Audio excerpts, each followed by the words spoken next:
everybody. Shabbat Shalom. Okay. Shabbat Shalom, everyone. Shabbat Shalom. So today's Torah portion is Vayishlach. And he sent. And he sent. So I hear we have kind of like a slang name. The two little old ladies talking about Torah. I was trying to think of something funny to name it, like, I don't know, granny talk. Oh, I like that. I like to call it Thelma and Louise meet Torah. Me Torah. Thelma and Louise meets Torah. That had such a bad ending. This may too, you don't know. It's not over yet. Yes, ma'am. Yep. Come on up. Somebody has a comment from last week's Torah portion.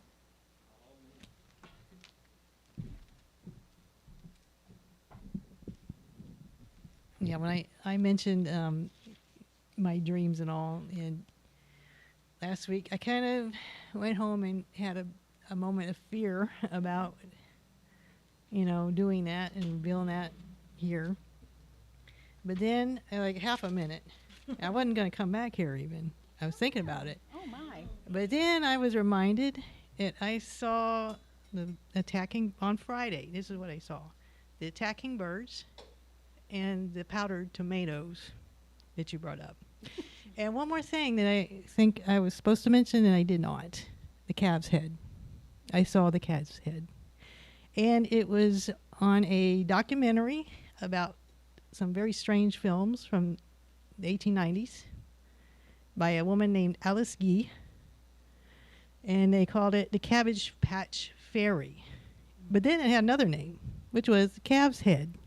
And it was all about them, this Cabbage Patch Fairy pulling these newborn babies out of these cabbages. It was very strange. And she was kind of slinging them around. They were real newborn babies that she was picking up and kind of like just slinging down on the ground and letting go of, and carelessly handling. And the other part of it was the calf's head, where the butcher had cut the head off of a calf. And somehow the calf's head became the man's head, and the man's head was in the pot boiling. It was quite a surreal kind of, I'm not sure what it means, but I asked God about it, and on the way here, I heard a story about Lewis Carroll's Alice Through the Looking Glass, and then right there's a sign, Child's Garden. So I said, I got to say something, So I'm not real sure. I'm pretty certain we need to pray about the babies endangered. And this whole thing was all these postcards and stuff coming out of France. This is from France. And it's like they were selling these babies. Wow. And one portion of a remake, it was like a lesbian couple had come up and was looking at dolls. The woman was showing dolls. And they weren't happy with the dolls, so they took them into that garden and began to show the lesbian couple the babies in the garden. And the story was supposedly a couple goes and finds a cardboard baby, and then somehow it turns human. I'm not real sure. It was really a long and strange documentary on YouTube. But I just thought I should mention that. And that calf's head was on that one scripture where it was about what they called these worshipers of Baal. They were calf's heads. Okay. Thank you. I'll have to process that. That's a lot. Hey, Mitch. Hello, Mitchell. Okay, so we're going to be starting with chapter 32, verse 4. You ready? I am, but I want to make a comment too, because as I was looking at this, or pondering it really this morning, I was thinking about how you and I used to always look for life circumstances during the week with in the Torah portion. Yeah, I mean, we can see it politically, and we can see it just even at our regular everyday level. And this is the B. Have to lean forward to see. what, Joe? But anyway, I was just looking at that we do often see in all the different groups, we see a lot of coming together, breaking off. We see the fracture groups. We see a power struggle. And I don't know, I was just looking at that this week and seeing a lot of that in our life, what we're seeing in this Torah portion. Did you get a chance to watch Monty Judah last night? No, I didn't. Me either. So we'll watch them today to find out what's going on in the Well, world. I was wondering I if- think I did start watching it. The reason I pondered that a minute is because I started watching it and got interrupted. But I think there was some attacks that were taking place definitely in the country. So that would have been Esau trying to attack Jacob or vice versa. All Okay, right. starting with verse 4. Then Jacob sent angels ahead of him. I just wanted to read that again. Then Jacob sent angels ahead of him. It should be messengers, maybe? Messengers? Ahead But of it him. is the right, same word. It is the same word. Mm-hmm. Ahead of him to Esau, his brother, to the land of Seir, the field of Edom. He charged them, saying, Thus shall you say to my lord, to Esau, So you said, your servant Jacob, I have sojourned with Laban, and have lingered until now. I have acquired oxen, donkeys, flocks, servants, and maidservants, and I am sending to tell my lord to find favor in your eyes. The angels, messengers, returned to Jacob, saying, We came to your brother to Esau. Moreover, he is heading toward you, and 400 men are with him. Jacob became very frightened, and it distressed him. So he divided the people with him, the flocks, the cattle, the camels, into 2 camps. For he said, If Esau comes to the one camp and strikes it down, then the remaining camp shall survive. Then Jacob said, Jehovah of my father, Abraham, and God of father of Isaac, Jehovah, who said to me, Return to your land and to your relatives, and I will do good with you. I have been diminished by all the kindnesses and by all the truth that you have done for your servant. For with thy staff I crossed this Jordan, and now I have become 2 camps. Rescue me, please, from the hand of my brother, from the hand of Esau. For I fear him, lest he come and strike me down, mother and children. And you had said, I will surely do good with you, and will make your offspring like the sands of the sea, which is too numerous to count. He spent the night there. Then he took from that which had come in his hands a tribute to Esau his brother, 200 she-goats, 20 he-goats, 200 ewes, and 20 rams, 30 nursing camels with their colts, 40 cows and 10 bulls, 20 she-donkeys and 10 he-donkeys. He put in his servant's charge. Each drove separately, and said to his servant, Pass on ahead of me and leave a space between drove and drove. And he instructed the first one, saying, When my brother Esau meets you, ask you, saying, Whose are you? Where are you going? And whose are these that are before you? And you shall say, Your servant Jacob's. It is his tribute sent to my lord to Esau. And behold, he himself is behind us. He similarly instructed the second, also the third, as well as all who followed the drove, saying, In this manner shall you speak to Esau when you find him. And you shall say, Moreover, behold, your servant Jacob is behind us. For he said, I will appease him with this tribute that precedes me, and afterwards I will face him.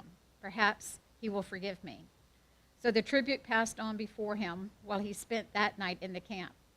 But he got up in the night and took his 2 wives, his 2 handmaids, and his 11 sons, and crossed the ford of the Jabbok. And when he took them, and he had crossed over the stream, he sent over his possessions. Jacob was left alone, and a man wrestled with him until the break of dawn. When he perceived that he could not overcome him, he struck the socket of his hip. So Jacob's hip socket was dislocated as he wrestled with him. Then he said, "Let me go, for dawn has broken." And he said, "I will not let you go unless you bless me." He said to him, "What is your name?" He replied, "Jacob." He said, "No longer will it be said that your name is Jacob, but Israel, for you have striven with the divine, and with man you have overcome." Then Jacob inquired and said, "Divulge, if you please, your name." And he said, Why then do you inquire of my name?" And he blessed him there. So Jacob called the name of the place Peniel, for I have seen the divine face to face, yet my life was spared. The sun rose for him as he passed Peniel, and he was limping on his hip. Therefore the children of Israel are not to eat the displaced sinew of the hip socket to this day, because he struck Jacob's hip on the displaced sinew. That's it for that one. All right. Does anyone want to say anything before I start talking? Here's your chance. Hurry, jump in there. Say it's gonna be a minute. It might be a minute. Might be a minute. Lori, what you got? Let me sip my coffee and give y'all one more chance. Going, Yeah, going. Is the coffee good? Wonderful. You put just the right amount of sugar. I know it's a lot. That's the right amount. 7 scoops of sugar is It's good. best not to count them. Just pour. I just eyeball them now. Was that a late one? All right, so I know that this is a debatable topic, so I'm going to tell you this is my opinion right up front. I believe that when he wrestles with a man or argues with a man, which is one way it could be said, is that he wrestles or argues with Esau. And the reason I say that is, if you go back two more verses to the end of last week's Torah portion, all right, we get the words that he saw the Compare. angels. He saw the angels there, and it uses Malak. Then also when he sends the messengers there, now we're talking men, but he uses that word again. But it's very specific when it says a man, that he wrestles with a man in this, in the beginning of this portion. So I laid out some stuff. I mean, and like I said, you can prove it with Scripture, you can disprove it with Scripture. Like with everything else, if you're looking So for it, let's you can just find put it. this into a sieve and sift it through and see what we come out with. All right. So, Genesis 32, it says that Jacob, all right, so we've already had the interchanging of the words from human men, or real angels, to being called messengers in the beginning of 32. Then we have men called messengers 2 or 3 scriptures down. But then when we get to this incident, it says man. Why not say a messenger right there if we're going to think that it is an angel? So some of the things I wrote out here was Jacob was left alone, and there he wrestled with a man. It says a man. The word is ish, which is man, male. 32:25. All right, so think about this. When he touched, what did we say in all the other scriptures when we've read and talked about the thigh covenant? When he touches the thigh, when you put your hand on the thigh to make this covenant, what are we talking about? And without saying it, The man parts. because this is a PG, maybe G, man parts, in the thigh covenant. Does everybody know what I'm talking about when we talk about that? Okay. So, The man's seed. well, I meant the thigh covenant. I know they know the man parts. Okay. That wasn't the question I was All right. asking. Oh, gosh. Okay. The thigh covenant. So the thigh covenant, right? So why not, if in those circumstances, why aren't we talking about the same thing now? That where's the covenant come from? The covenant's coming from the seed, right? We had Abraham agreeing to be in the covenant through circumcision.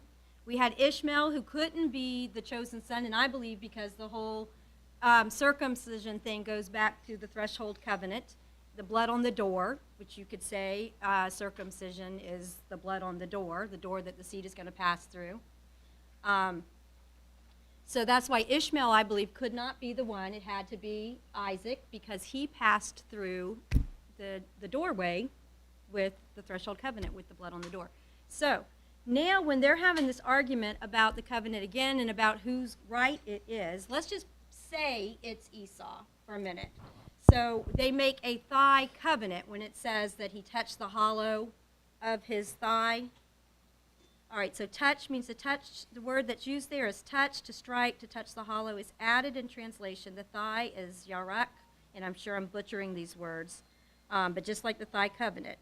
If this is likened to the thigh covenant, then Esau, when he sees that he will not prevail, he puts his hand upon the most important covenant part ever made, and it's like he's saying, I swear by God that I am now passing this covenant to you. They're making the oath, a thigh covenant oath. In 32:26, he says, I will not let you go unless you bless me. He's saying, give me the blessing that's rightfully mine. Tell me that it's mine. I see these two brothers struggling. They know what's transpired before, and now they're having this battle about, are you going to give me what's mine? You know, I got it fair and square when Dad was still alive. You gave it to me. Are you going to say now that this is my covenant, that you're going to pass it to me like you said you would? It's like it's like the brothers fighting and saying, you know, I'm not going to let you go till you say uncle. You know, let's say it's mine. And that's why he says, tell me your name. And at first Jacob says Jacob.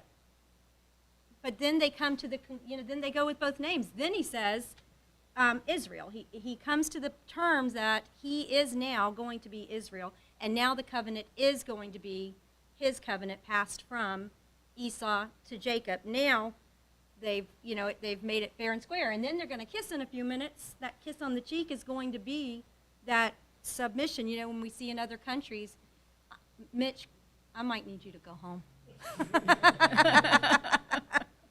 I know you're tearing it apart in your head already. But when he kisses him on the cheek, it's like in other countries whenever a dignitary is greeted and they kiss on the cheek, it's submission. 32:27, Esau asks, what is your name? He answers, Jacob. Esau asks, who do you claim to be? This is what he's saying. Who do you claim to be? Are you going to claim my birthright or the blessing without me giving it to you? Jacob correctly, to satisfy Esau, at first replies, Jacob. 32:28, thy name shall be no more be called Jacob, but Israel. Esau formally acknowledges that Jacob is the heir. 32:28, for a prince has thou power with God. That word power, let's see, this word is used only twice in the whole Bible. Here and in Hosea 12:3, where it says, he took his brother by the heel in the womb, and by his strength he had power with God. So even in only one other time that it's used in the scripture is Hosea, and it's talking about a fight between these two boys. 32:29, Jacob asked, pray, what is thy name? Are you claiming to say Israel? Are you still claiming the blessing? 32:29, he then blessed him there. Esau doesn't claim it. 32:30, Jacob called the name of the place Peniel. The name Peniel is used this way only in this verse. Everywhere else it's Penuel. Let me go back. Jacob called the name of the place Peniel, for I have seen God face to face, and my life has been preserved. The spelling Peniel makes it a first-person connotation. He's saying, my face is towards God. Later it's Penuel, which means it will mean to turn towards God. We're seeing a lot of Yom Kippur language with the face-to-face here, where we turn our face towards God. In Genesis 28:20, Jacob vows that to God, if you will, and that was from our last portion, then shall the Lord be my God. It is at this point, when he calls the name Peniel, that he proclaims to God then that he has done these things, and Jacob acknowledges him as his God. In Genesis 32:31, he passed over Penuel. The sun rose upon him, and he halted upon his thigh. So Penuel, that now it's spelled the right way again. And he turns towards God. He halted. Halted is used 4 times in the scripture. In Micah 4:6, it says, I will assemble her that halted. Micah 4:7, I will make her that halted a remnant and a strong nation. In Zephaniah 3:19, I will save her that halted. And in this scripture right here. So all the times it's talking about halted, that it uses that word for halted, it's talking about God's people, that who he's going to save. And I am almost done. 32:32. Therefore the children of Israel eat not of the sinew which shrank, which is upon the thigh unto this day, because he touched the hollow of Jacob's thigh. Eat not, that word means do not partake of, as in eat not the bread of idleness. Sinew, a thread, of Isaiah 48:4, of a stiff-necked people. Thy neck is an iron thread. The word shrank is from the root, from nasha, to forget. Unto this day is the central axis of a small chiastic structure pointing to Yom Kippur that we eat not of. We will not think like the stiff-necked people, especially not today. Today we think on you is something that Yom Kippur reminded me of. And we did not talk about the meeting yet, so I'm going to stop there. So come on, Mitch. Bring it. Okay. You're second. I'm third. And remember, that was all my opinion with some scriptures to flavor it. Okay. Before you go on, can I just say to the audience and everybody, one of the ways that we study is Hebraic mindsets, right? So it can be a Hebraic yes. It can be filtered through this sieve and seen that way, or it can be filtered through another sieve. So you're right, you're right, you're right. Okay. You're right. Exactly. The angel of God, the man Mhm. that Israel struggled, or Jacob, all night long until the dawning. Could that have been Yahshua? A struggle with Yahshua? Maybe. The angel of God, the man? Could be. Could be. Some people say that. A lot of people say that, actually, but I don't understand what the struggle would be then, and that's what I was trying to do. Come on. Rejection. I think we're coming into the nighttime, and they're going to come around. They're going to come around. It's getting close to the morning, to midnight, time for it. And when he comes again. Yeah. Well, and we didn't mention that. I did want to mention the first part of Ray's notes. He says that this scripture, this Torah portion points out the time of Jacob's trouble. So I think that's what you're saying too, that we're coming to that place in time. Yeah. This is a picture of it. And I'll expand more on that one Okay. Okay. after Mitch. Thank you. You coming? Absolutely. Five shekels. Just throw $1.50 down the table and rolls. It's not 30 shekels. When I read this, I see that Jacob is wrestling with the angel of the Lord. And that's where he says he saw the face of God and he didn't die. And the reason in the name Israel comes from this encounter, that he's one that wrestles with God, or one that strives with God. And what I see this is that Jacob had been living his life in somewhat of a selfish, self-centered manner, and you can see it in the way that the dealings with Laban and the dealings with Esau and the covenant and all this kind of stuff. But at this point, I think is that the angel of the Lord, which I believe is Yeshua, was striving with Jacob, and this is at the point of Jacob's conversion, where Jacob's heart was changed from being a selfish, self-centered person to a caring and loving person. And when he talks about he grabbed him by the thigh, when you grab somebody by the thigh, he's talking about this big muscle in your leg, the biggest muscle, the strongest muscle in your body. That's why covenant was made with the thigh. And the person grabbing the thigh is the person that is receiving the promise, not the person making the promise. So when Yeshua has him by the thigh, and Jacob is submitting. I believe he's submitting. This is his conversion, so to speak. Kind of like with King David. David loved God his whole life, and he followed God, but he wasn't really converted until Nathan put his finger in his face and said, "You're the man. you know. And then you see David's heart change, where after that he wouldn't go after Absalom. You know, he wouldn't. He was a whole different type person, which before he would, you know, he would. Was more, you know, with Bathsheba and all these kind of things with Abner and all. It was all self-centered. But after that point, he had his conversion. I think this is Jacob's conversion and change of heart. Is what I like that scenario too. Okay. Oh, Jonathan, you next. All right. No, so yeah, one of the other things that I like to look at here is we see Jacob receive the blessing kind of, you know, in the manner that he did, right? Everything wasn't on the up and up, at least initially, and that was the birthright and then the blessing, and here I think this was the reason why he's wrestling with the angel or Yeshua or you know whatever, is this is like the official confirmation of all the events that have transpired, and they were still having problems. He just got kicked out of the house saying, hey, you know, your brother's probably going to take you out. Maybe you should leave.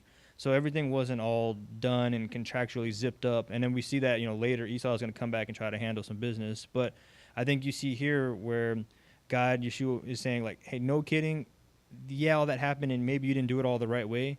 But this is me confirming, and Jacob's like, I want the real answer. Like, yeah, my dad said I got it, but clearly I didn't get it. Like, this is still a fight. This is still a problem. I want you to tell me, and I'm not going to leave until you tell me that I have the blessing, because that's you know, where does all blessings flow. And so I think that was a big portion of that, and why he was so adamant about wrestling over it and really saying, I'm not leaving until I get this confirmed. I'm tired of running. I'm tired of fighting. I'm tired of, you know, looking over my shoulder every 20 minutes. If this is what it's supposed to be and I'm the promised, you know, future, let me know. And I think that's what that confirmation, kind of what Mitch was saying with the name. He said, hey, you know what, not only, because Esau wouldn't change his name, he'd still call him Jacob. And Esau still calls him Jacob all throughout the rest of their dealings. God said, I'll call you Israel because you're going to be where all my people come from. That's going to be the covenant that I make like specific with you, where all the rest were more specific to, like Abraham said, hey, you're going to have a lot of kids. Okay, you know, but Jacob's like, no, the tribes are coming from you directly. And I think that's why he was wrestling so hard and so adamant. He was saying, hey, this has been going on forever. If God, if this is you, I'm ready, but I'm not leaving until you let me know. And I think that was one of the keys, because you see, before we had the Jacob's ladder or Jacob's stairs, he's like, hey, I'm seeing the stuff, I'm watching the stuff, I'm feeling it, but it hasn't hit home yet. It hasn't been made concrete. And I think that was that moment in his life, at least, that was made concrete.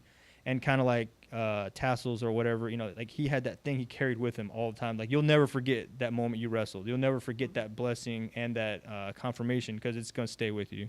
Kind of like the thorn in Paul's side. Right? I like that. That sounds good.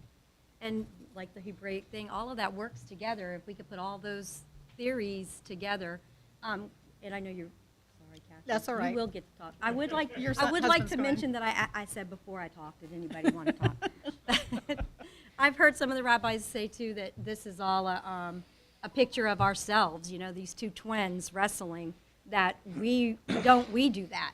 You know, we have this side of us and this side of us. And don't we wrestle with Yeshua? Don't we wrestle? God, was that you? God, do you want me to do this? Am I doing the right thing? I think God told me that. When we do it all the time. But we all do have that defining moment in our lives where we say, wow, he did do that. That was him. Go, a wise one. Yeah, you could say that, you know, to put it in a colloquial term, it's a come to Jesus moment. Yeah. You know, I There you mean, really, until he had a physical reminder in his body of the change in his personality, I don't think that he had a true understanding of the power of God in his life, or the power of Yahovah, or in this case, the power of Yeshua in his life. You know, here he is confronted with the 400. Why did Esau bring 400 men? What was I'll the tell you point of when we that? get to that. You got an idea about how why that was? It had to have been an intimidating thing for that moment. He had to be concerned for his life and what Esau was actually up to, considering the promise that he was given before he left. You know, and here he is, and he's about to fulfill his promise. He's got to be thinking in the back of his mind, I need to have something more on my side than just my family, my gifts that I'm giving him. I need something more concrete in my life, and the wrestling did that. And whether it was a man, Peniel, that's really semantics, and it's just, well, for whatever reason, it's not really an argument. It's, I don't know, you could talk how one is a shmilchut and the other is not. You can talk about the different semantics in Hebrew, but really to say that I've seen the face of God, I think that, he had a come to Jesus moment, so to speak. And the name change is another anomaly that sticks in my mind, because, when Abraham got his name changed, they never referred to him as Abram again. I mean, all through Scripture, when they recall him, and from the time that you never heard him referred to as Abram, you never heard Sarah referred to as Sarai. Why do we jump back and forth between Israel and Jacob? Why wasn't his name changed more universal through Scripture? Why do we have two different? We're really talking about two different personalities here, and I think that may go back to him getting a double blessing, his blessing and his brother's blessing at the same time. Perhaps that has something to do with it. But one of the things in the name Israel, you can argue about whether it means wrestled with God or it's a man of God, Ish. But one of the central terms in the name Israel is the Shin Resh, and Shin Resh in Hebrew is a word for Sar Shalom, Prince of Peace. So basically, in the center of Israel is the word prince. And I think that that's one of the titles that was given to Jacob when he would wrestle with God and overcame. I think there's a lot going on in there, and very mysterious, very Kabbalistic, if you will, because it's very, very deep, and you really gotta have an open spirit to really grasp what's actually going on in this. I think it's impossible to understand it on a purely Peshat level. You've really got to dig in and figure out what's going on beneath the surface. Thank you. Okay, my turn. Kathy, would you like to speak now? Share, Granny. Share, Granny. Okay, so this is a very deep Torah portion. This particular chapter is loaded with stuff from my perspective. In agreeing with you, that them wrestling in the night is like the two of them wrestling in the womb, because that's what happened when Esau and Jacob were in the womb. Esau won the first place of coming out first. So I think that's the Hebraic, yes, that struggle that mankind. And this, I wasn't saying for sure that was just one way to come at this. Right. Actually what I'm saying. so, and I think I think it is that true Hebraic, yes, because we are seeing the division take place between two camps. It's interesting that Jacob divides his camp into two, it says. It could have easily been divided into 4, but is it divided into 2? The number 400, and then Esau makes up 1. In Ray's notes on the Genesis book, he brings out some more thoughts around the 401. The gematria, the numeric value of the Aleph Tav, is 401, because the Tav equals 400 and the Aleph is 1. So whenever you see the term 401 used in scriptures, it's always a rescuing that's taking place. And yes, Esau is not coming to rescue Jacob, but the promise of the rescue is there, because what did Jacob do? He cried out to God, said, "This is what you said. Come protect me." And I think prophetically, when he heard that Esau was actually bringing 400 and Esau made one, that spiritually he knew that the day of accounting was coming and that his deliverer would be there present because he had made that promise to him. Jacob had already had a spiritual encounter with Jehovah when he had the dream and he saw the heavens open up and he saw God standing at the top giving him a blessing. And that's what he was wanting. He wanted that blessing to take place again, and hence the wrestling.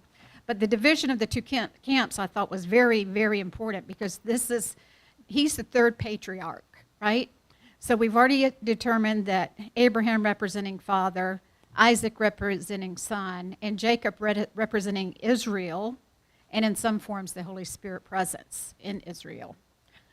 Here we're seeing that division that's taken place of that second son coming into his blessing because Jacob was just out of the land and now he has come into the land to start his inheritance, to begin the process of receiving. And who comes to rob us of our blessing? Hasatan, doesn't he? Aren't we wrestling constantly because he feels like that blessing should have been his? That when he won in the Garden of Eden, he should have taken man's blessing, but God made provision for man to continue with his blessing. And here we're seeing that played out and divinely showing us what the end is going to be. I believe that in the days of Jacob's trouble, in the end of days, we're going to see that darkness come on the earth, just like it's talking about here. Jacob has an army that's coming after him. In his mind, it could easily be an army, interpreted as an army that's coming. And what does he come with? He comes with his blessings that God has given him, his wives, his children, and his animals. And he has them in the land. He's called back to the land, out of the world, out of Laban's camp, into his own camp, so he can start that process. And isn't that what our spiritual walk is leading us toward? That promised land that we're waiting to come back to also. So we're seeing a real divine picture of what's going to be turning out and happen in the end of days. And who is coming for us? The Aleph Tav, the 401. Messiah is coming back for us. Who does Jacob wrestle with? I think he does wrestle with his mankindness and the struggle that we have with our dual personality. We're both physical and spiritual. And this is a place where the spiritual and the physical are wrestling. And what happens? The physical changes. Now his hip is out of joint and he will limp from this point forward to mark him as touched of God. He will go forward not as Jacob but as Israel. Because he's man, he will constantly struggle with his self and his flesh. And he will be Jacob, and he will be Israel. And we'll see that through the coming year, just like we are. We struggle with that. And I believe that the picture that we see of the deliverance that's about to take place is very significant, because that is our hope of redemption, right? And that's what we're going to see with this number 401, the hope of redemption. What does he do? He prays for it. Does he receive it? He absolutely receives it. And does it come with a struggle and a fight and a wounding? It does. So I think he's telling us that in the days, some will be wounded. Some will come into troubles and trials and tribulations. But it's okay because morning's coming. And in the morning, we can begin to walk out the blessing that Jehovah has for us, because it's in the morning that he starts truly living into his inheritance. I feel like that should have an applause moment. Just goes along with what I was saying earlier, but you said it was like a spiritual and a physical struggle, and I think it was also an emotional and mental struggle, because if you go back a couple of chapters, you have God telling Jacob to go back home. Okay, remember when he told Abraham to go out from your home, and Abraham trusted God, and it was accounted for him righteousness. But now he's telling Jacob to go home. And Jacob is wrestling with this fear because of his past and what he had done with his brother. So he was wrestling with that, and God's telling him, "Trust me." And there he's going back and forth. Do I trust God? Do I, should I be fearful? And I think that's what I'm seeing there. Yeah. Kathy, so what you were saying, I have the notes from a dot that I wrote forever ago, and it's basically the same thing you said. It has a few extra things. You said the 400, all right, so before when Abraham went to fight, he took 318 men. We knew that was the Holy Spirit, or a picture of the Holy Spirit. Now we have 400 men here, and that, the gematria for that is salvation, Yeshua. Why would Esau come with Yeshua? Because this fulfills a prophecy that says when Esau's people come against Jacob, people will hear the footsteps of Messiah across the earth. It is also important to note that it is Esau who kisses Jacob, not the other way around. This kiss was, oh, and we said this already, this kiss was not affection, it was submission. And for anybody who doesn't know, you guys probably all know, but in the Hebrew there are jots and tittles there that point out that this was not just a friendly kiss, and it reminds me of Judas when he gives away Yeshua. So when we read that next, it's the word for and he kissed him is one word with all these little dots above each letter of the word. Now that has, from the original Hebrew, is passed down from generation as truly a jot and tittle that Yeshua talked about. But the picture of that is there's teeth in the kiss. So, and he kissed him was like he was going to try and bite his neck. Last week we also talked a little bit about how we were seeing Leah and Rachel as maybe the Jewish people and us, or the grafted in people. And here Dee Dee was just messaged me pointing out the two camps are like the two houses, and Judah, the Jews, go first. They go ahead of us, and then the other camp is hidden, like we've all been hidden all these years. You know, the enemy had a hard time seeking us out because we were sitting in the pew or whatever. And we can expound on that, but we were doing all these things we weren't supposed to be doing, but we were hidden. I mean, was it too, anyway.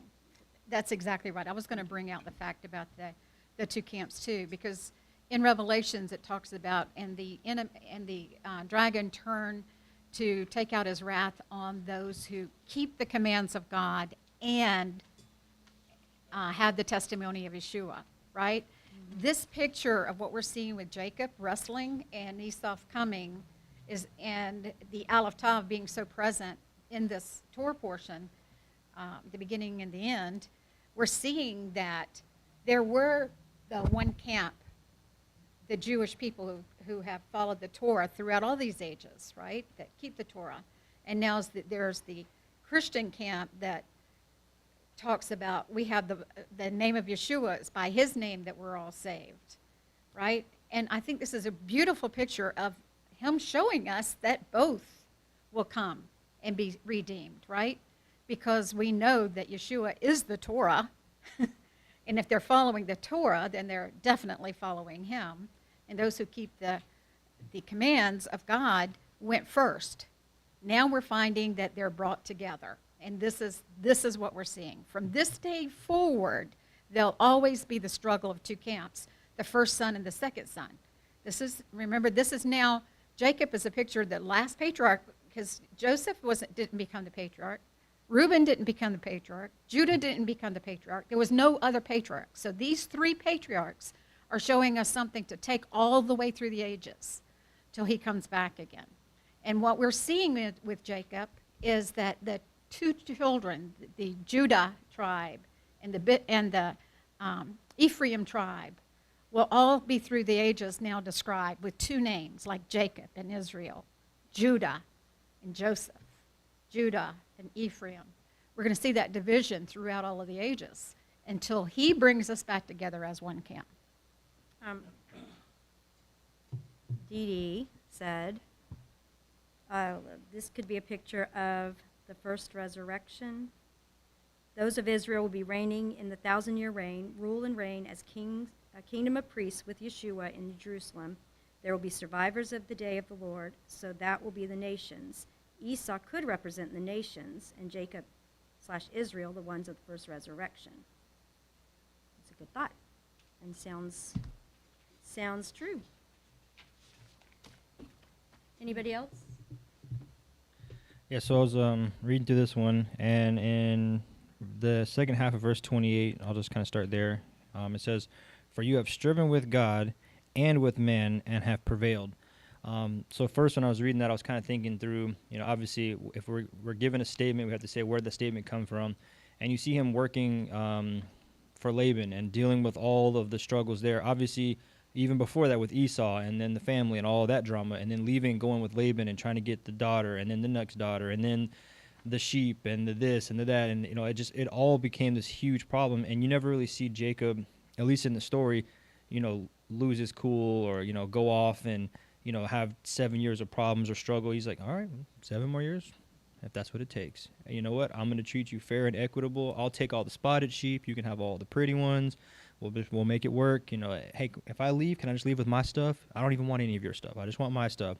So I see that as him struggling with man. And then obviously this whole wrestling encounter is, that's the reference of him struggling with God. And then you can see where Jacob then turns around, like next sentence, we have a quote there and he says, "Please tell me your name." So one, he doesn't know his name. And I think it's important that, at least especially back then, it was always about what your name was, who you were and what you represented. So yeah, there was there was Elohim, there was Adonai, there was all the titles, but it was like, what is your name? He's like, I know you're God. I know you're something because you can wrestle with me for 12 straight hours, 8 straight hours. You're something better than me. And so he recognized that he was deity, but he said, well, I want to know you. And I think when he was asking, he said, I want to know you on a personal level. Tell me your name so we can have relationship. And of course, even through Old Testament, everybody says it's all about laws and strict. And he's like, no, I want to know your name so we can have a relationship. If it was just about following the laws, he would have just give him some tablets and say, figure it out. Mm-hmm. But he says, no, tell me your name so we can do this together. And that's beautiful, Jonathan, because that to me is representative of the hidden Messiah that he was struggling with. Right. Go ahead.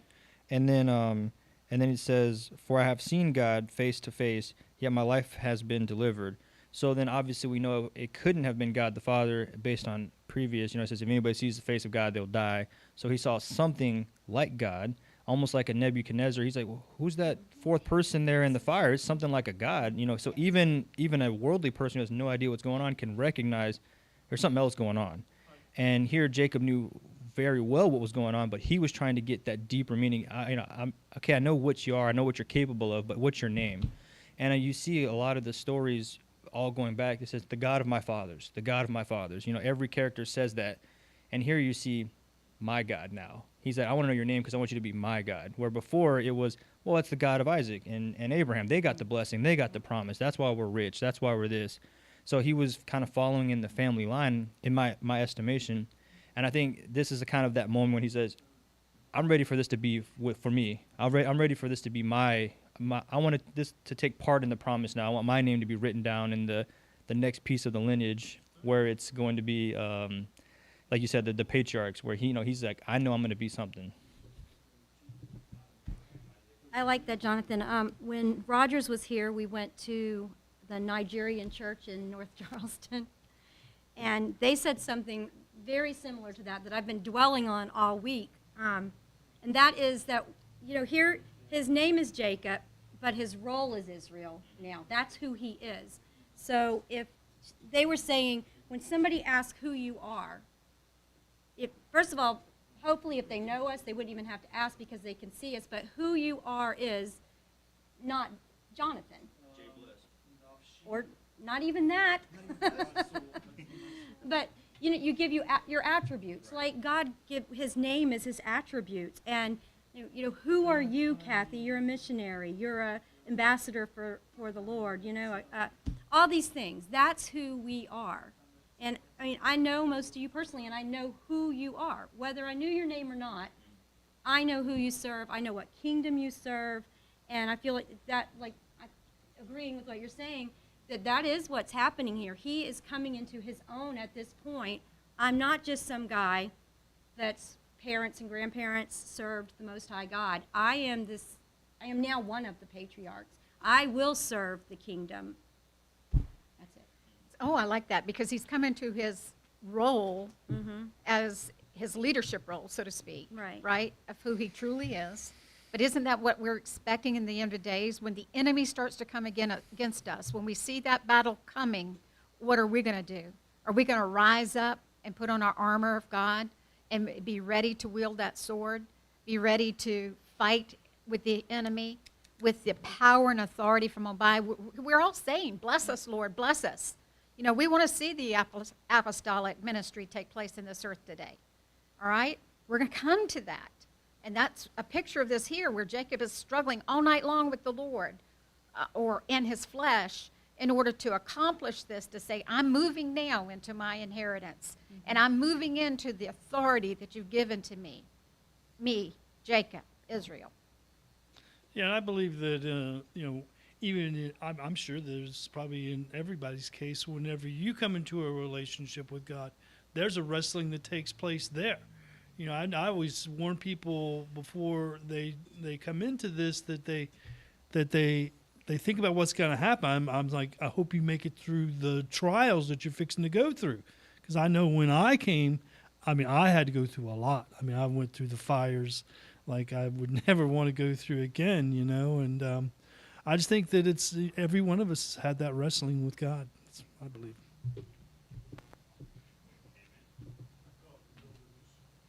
Ryan, you Well, got something? Ryan is coming. I was reminded of the woman in the that came and sat at the feet of Jesus, saying, "Please feed, heal my child." And he said, "Who are you?" Basically, he called her a dog, right? But she pressed on. She wrestled with him, and she got his blessing. Remember, too, that Hagar says, I saw God. In a struggle, they found God. You can't talk. You're not on the microphone. Well, I wasn't saying Yeah, What you got, Ryan? just for the sake of participating, I figured I'd get up here. Thanks, Ryan. So I got the part, same section really. It's Genesis 32, 7 through 11. I'm not going to read it all. Then Jacob was greatly afraid and distressed. Skip down. And Jacob said, O God of my father Abraham and God of my father Isaac, O Lord, who said to me, return to your country and to your kindred, that I may do you good. I am not worthy of the least of all these deeds of steadfast love and all the faithfulness that you have shown to your servant. So I know for me, that just stands out as I can relate to some of that at least.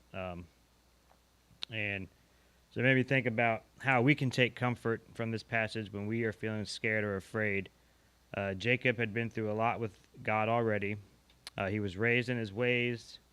He already knew how to shema and hear and obey the Lord. And yet he still was dealing with fear in his life. And just to me, it kind of gives comfort to know that I'm not necessarily failing or getting far away from God if I'm struggling or having fears about issues and things. That even some of the best, still had fear at times about things they had to deal with. I'm impressed with Jacob in the fact, that he was organized enough to have a plan of action and to implement a plan of action. Yes, he was fearful, but he also knew his brother was going to be motivated by greed, one of the things, and the blessings that he's witnessing coming from Jacob. So if he receives those according to the culture, then he cannot be his enemy. He can't kill him if he receives his gifts. So he has the plan of sending his gifts out prior to.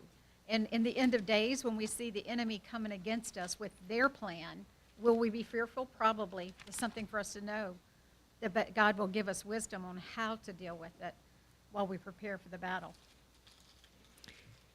And I kind of see end of days with when Esau gives up his birthright for that soup, right? And his motivations, one was afraid he's going to die, and the other one was just to satisfy his stomach. And this is a picture of people, accepting that soup instead of their birthright, because only man can inherit. And if you give up your humanity for that soup, you lose your inheritance. And I saw, that dream I told you about, those vicious people in the streets. They're very animalistic, like dogs. And I saw recently, there was an article, California is just absolutely letting child molesters out of prison, wholesale. And we're coming up on that. But who you are is in your DNA, and God is on your DNA. And those children of the giants, they had they had 24 fingers and toes. I think there's a little difference in their DNA. And Esau had already married a couple of Canaanite women. So, yeah, I think it has to do with your blood, that red soup and those teeth. Ready? Well, Ryan, that you were saying the thing about taking comfort because we see that he, we know that he knew the Lord, but he still got fearful. Not too long ago, I thought about the same thing with Yeshua in the garden because he cried in agony. I mean, he wasn't hurting, he was anguished. Yeah, I mean, and because as a follower, as a believer, I do beat myself up when I get to that place where I feel a little defeated, and I think that I get a little bit sad, but then the self-talk takes it way down. If I could just get to the place to say, because I start saying, oh, I shouldn't be sad. I shouldn't be so defeated. I shouldn't have this attitude. But it really is okay for us to be scared sometimes. We don't walk in fear. We have fleeting moments of fear. Like you said, you had the 2 seconds of fear or whatever, We have the thoughts. We have the sadness. But we do have him also. So just like, Yeshua talks to the Father, that's don't make it worse when you're sad or fearful by beating yourself up for being sad or fearful. We just give it over to him. Cassandra, you got to be faster than him. She was waiting to say something. Come on, then. Bring it. I experienced after I had that moment of fear and I'm trying. had that prayer and all. I turned on the television and Nancy Grace was on there, and she was extolling the benefits of everybody giving their DNA and to the authorities to catch these horrible criminals out there. And there was some sort of story on there, and they had a picture of a guy on there. He looked like some sort of an actor, trying to portray pure evil. And videotapes of a young child, face blurred out, but. The whole thing was, you give your DNA to these people to put in their data banks, and they'll be able to track down all these horrible, killers, past and future, Yep. Yoel? Yeah. Yeah, I guess Moving right along. one of the things, and I mean, we're always admonished never to test God, to never take him for granted, and I think that's what's going on here. If you just expect God to do God gives you the rain, He gives you the sunshine, He gives you the seeds. Don't expect Him to go out there and plant the field for you. You've got to do your part as well. And even in Yeshua's prayer, He's like, pray that God not lead you into the path of temptation. Not that you won't be tempted, but what will happen when you get tempted? And I think that's what Jacob is going through here. Obviously he's got the promise from Yahovah, but he's not going to take that promise for granted. What's his role in seeing that promise fulfilled? And his role at this time is to bow before his brother, to submit, to his brother's already made a covenant to kill him. I will kill my brother. That was a covenant right there. How can I get him to forsake that covenant? He's going to give him these gifts. He's going to basically make a ransom for his life. He's going to bow before him those 7 times, and he's walking up to him. He's going to divide his camp in case one of them gets taken, the other one doesn't, you know. He's going to provide, he's going to plan ahead. You know, how do I get my brother to forsake his what he said he was going to do? And this is my efforts to make that happen. And that's what he did. All right, let's read on. Sure. Jacob raised his eyes and saw, behold, Esau was coming, and with him were 400 men. So he divided the children among Leah, Rachel, and the 2 handmaids. He put the handmaids and their children first, Leah and her children next, and Rachel, and my daughter, and Rachel and Joseph last. Now, see, before it was 3 camps. 2 camps. Now it's 3. So this is interesting. Then he himself went on ahead of them and bowed towards eastward 7 times until he reached his brother. Esau ran toward him, embraced him, fell upon his neck, and kissed him, and they wept. He raised his eyes and saw the women and children, and asked, "Who are these to you?" He answered, "The children whom God has graciously given your servant." Then the maidservants came forward, they and their children, and they bowed down. Leah too came forward with her children, and they bowed down. And afterwards Joseph and Rachel came forward and bowed down. And he asked, "What did you intend by that whole camp I met?" He answered, "To gain favor in my Lord's eyes." Esau said, "I have plenty, my brother. Let what you have remain yours." But Jacob said, "No, I beg of you. If I have found favor in your eyes, then accept my tribute from me, insomuch as I have seen your face, which is like seeing the face of a divine being, and you were appeased by me. Please accept my gift, which was brought to you, insomuch as God has been gracious to me, and insomuch as I have everything." He urged him, and he accepted. And he said, "Travel on, and let us go. I will proceed alongside you." And he said to him, "My Lord knows that the children are tender, and they are nursing flocks, and cattle are upon me. If they will be driven hard for a single day, then all the flocks will die. Let my Lord go ahead of his servants.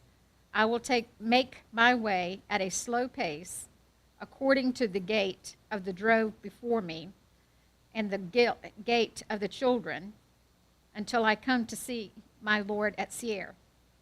Then Esau said, "Let me assign to you some of the people who are with me." And he said, "To what purpose? Let me just have favor in my Lord's eyes." So Esau started back on that day on the way toward Seir. But Jacob journeyed to Sukkot and built himself a house, and for his livestock he made shelter, and therefore called the name of the place Sukkot. Jacob arrived intact at the city of Shechem, which is the land of Canaan, upon his arriving from Paddan, and he encamped before the city. He brought the parcel of land upon which he pitched his tent from the children of Hamor, Shechem's father, for 100 kesats. He set up an altar there and proclaimed, "Yehovah, the Yehovah of Israel." Okay, this may mean nothing, but I noticed this earlier today, that before the incident with the wrestling, twice it says, "And Jacob is behind him," and Jacob is behind him in another place.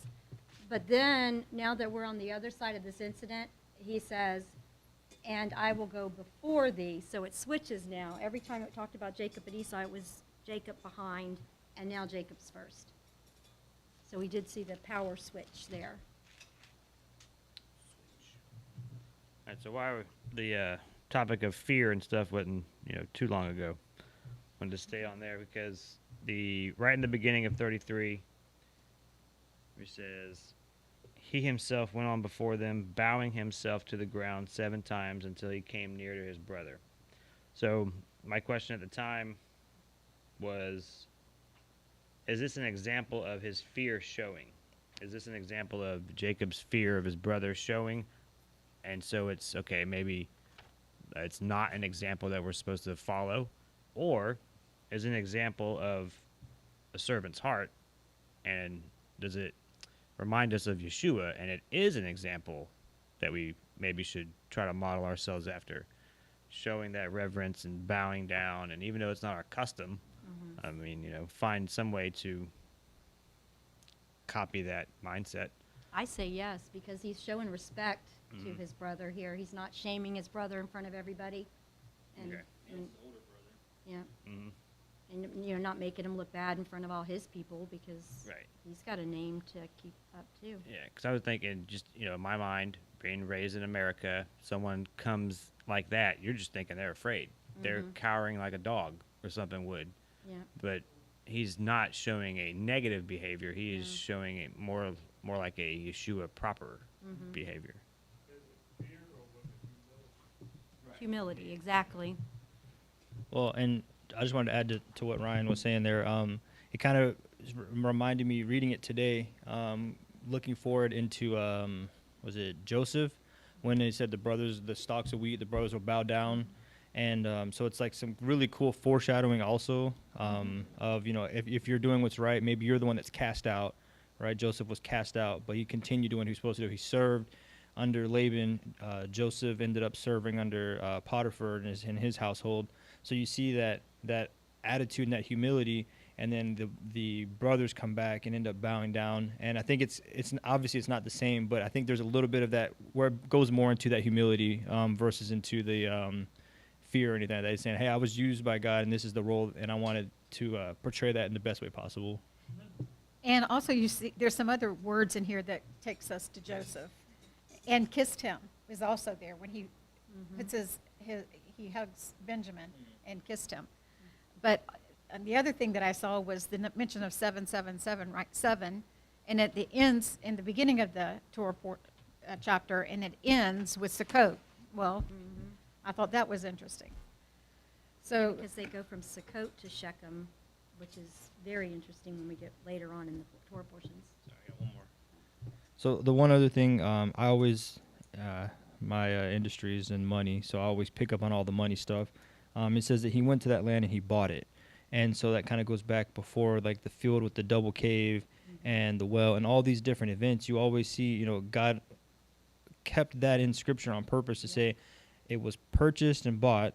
And, they were talking about the tithe before, so the money was tithed on and it was bought. So this land, that's being argued over today and all throughout history, it's going back all the way back to the original purchase and saying this land was bought, and here's how much it was paid for, and that it's owned by it. So, you can see that's, you never hear of Esau or any of the other Ishmael or anybody buying any land. You don't really, maybe they were, but you don't ever hear about it. But these ones you have direct accounts of where they were, what they did, and how much they paid for it. This is their deed to the land right here in this word, in the Bible. And notice when Abraham could have gotten the land for free, but he refused. He's, no, I'll pay you for it, because y'all aren't going to come back later and say this isn't ours. Were you going to say something else, Kathy? You were? You don't remember what it was? Think about it. All right. So over and over, we keep seeing the positioning of the people. So notice that Leah and her children, the mothers go, and then the children, except when you get to Joseph, Joseph goes, and then his mother. Joseph goes before. yeah, so you see the handmaids go first and then their children. That's the way it's written until it gets to that one. And Why is that, Lori? Why would Joseph be mentioned before Rachel? Because You of want something I told you last week and can't remember. to What was that? protect his mother. It shows his character, that he's going to stand between his mother and danger. Right. Right.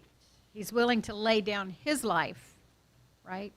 So the future Joseph, anytime we see Joseph, he's going to be a picture of Messiah. What does Messiah do? He's willing to lay down his life. Yes. And just a little side note here, when I in verse 10, just going back to my theory of what it could be, in verse 10 it says, I have seen thy face as though I have seen the face of God.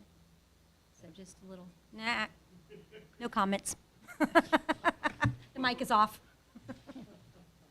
And in this I'm just scripture, kidding. it said divine being. It's Elohim, strong leader, And the other one said man, just keep that in mind.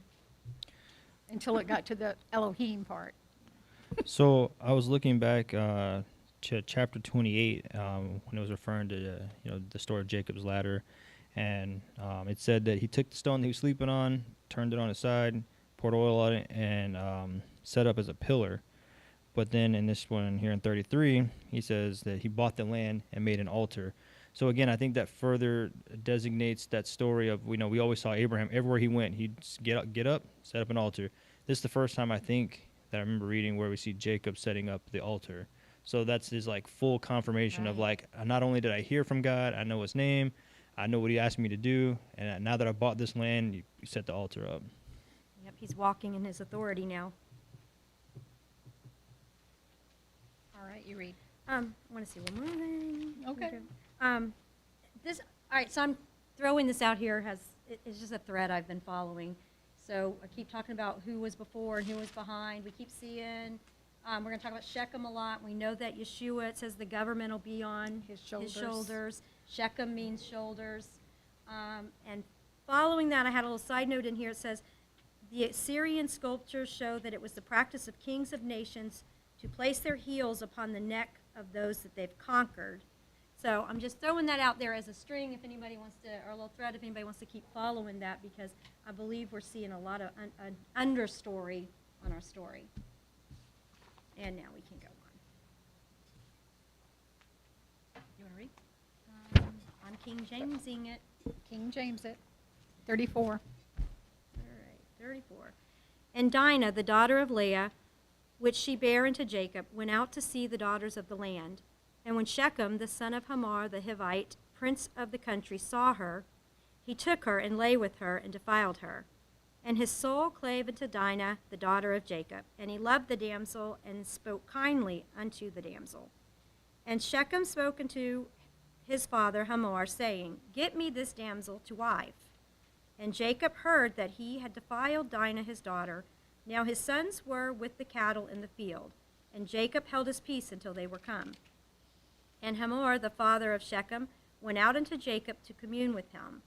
And the sons of Jacob came out of the field when they heard it, and the men were grieved, and they were very wroth because he had wrought folly on Israel in lying with Jacob's daughter, which thing ought not be done. And Hamor communed with them, saying, The soul of my son Shechem longeth for your daughter. I pray you give him to wife. And make ye marriages with us, and give your daughters unto us, and take our daughters unto you. And you shall dwell with us, and the land shall be before you.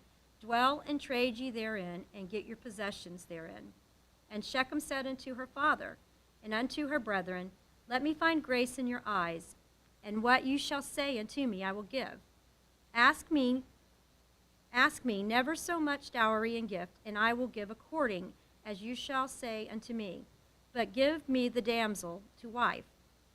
And the sons of Jacob answered Shechem and Hamor his father deceitfully, and said, Because he has defiled Dinah their sister.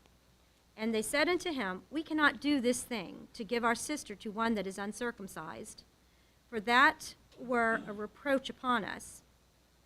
But in this will we consent unto you, if you will be as we be, that every male of you be circumcised, then will we give our daughters unto you, and we will take your daughters to us, and we will dwell with you, and we will become one people. But if you will not hearken unto us to be circumcised, then we will take our daughter and be gone. And their words pleased Hamor and Shechem, Hamor's son. And the young man deferred not to do the thing, because he had delight in Jacob's daughter, and he was more honorable than all the house of his father.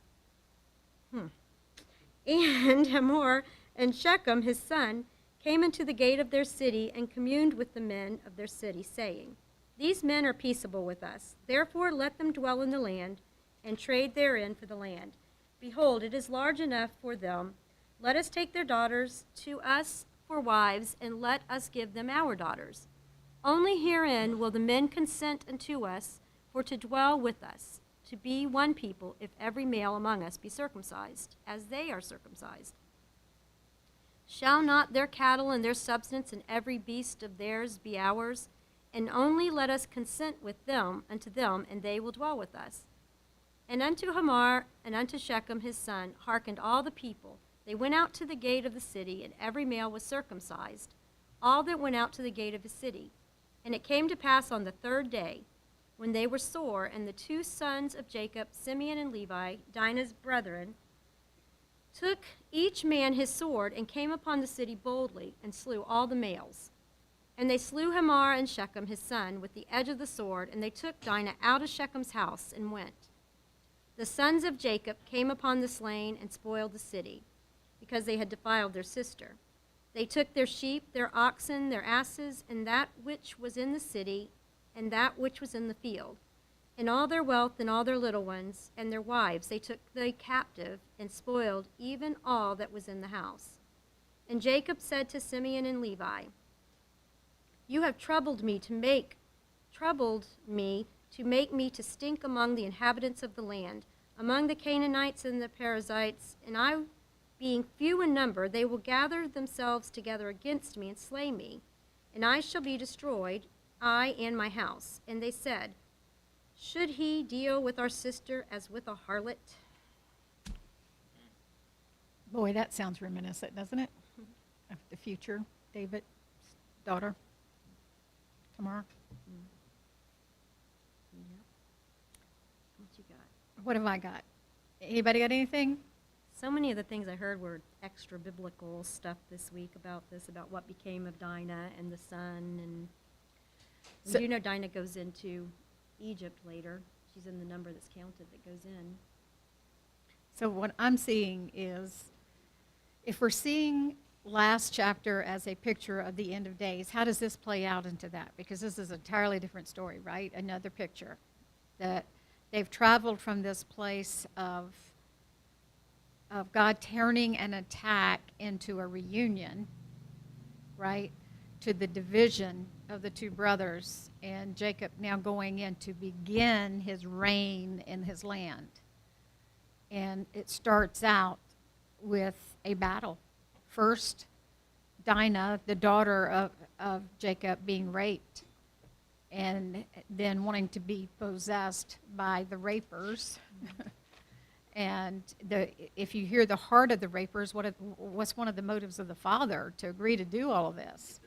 To get their stuff, to get And their the men blessing. all agree. They'll even go through circumcision in order to get the monetary reward for it. Exactly. So Jacob might have been few in number, but he was obviously a very wealthy man in their eyes. So it was probably a very poor community.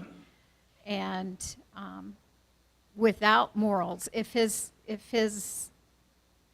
was saying that the son of Hamor was more, I forget what word they used or what word you read, was more worthy because of his desire to want to make her his wife, and he was willing to do the circumcision.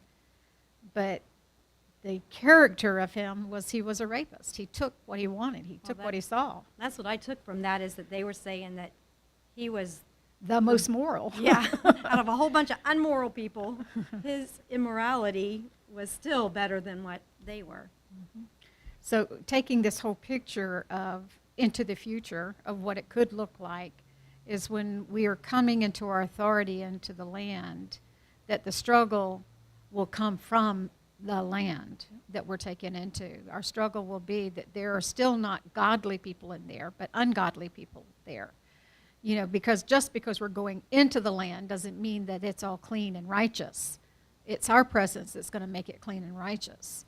So, you know, Jacob is scolding his sons, saying, hey, you make me a stink in the land because now these people are going to rise up and come against me. Who's going to rise up and come against him? The evil ones are going to rise up and come against him.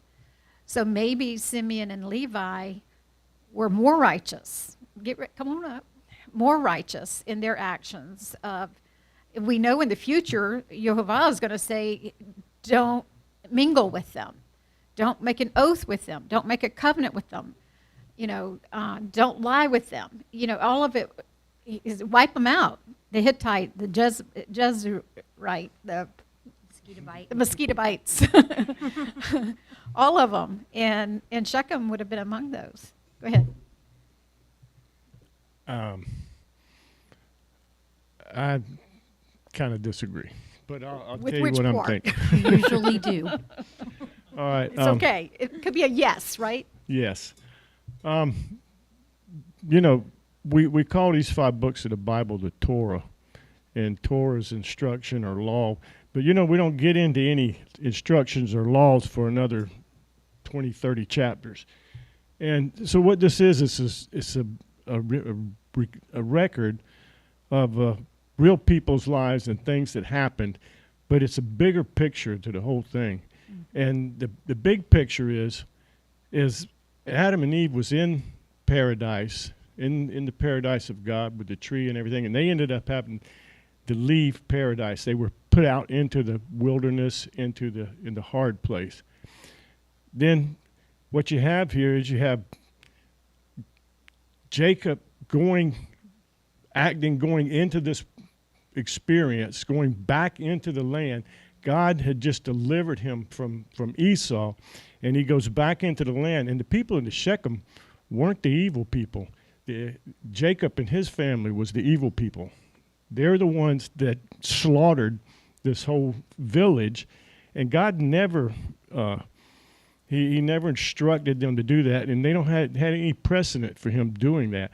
So I think this is the reason why they ended up back down in Egypt, because they were supposed to, Jacob's family was going to be the ones that would bring them back into the garden, back into the promised land, and they failed miserably. So then they get back into Egypt, and then Israel goes through the same thing. They were supposed to be the ones to bring back to the land, and they end up in the wilderness. Then the children end up back in the land, and they do the same things as the pagans are doing there, and they do. So it's the failure after the failure after the failure that brings us down to Yeshua, who actually came through the wilderness, and he resisted the temptation to act selfishly and in his own best interest, and he brought the kingdom back in by being that selfless person.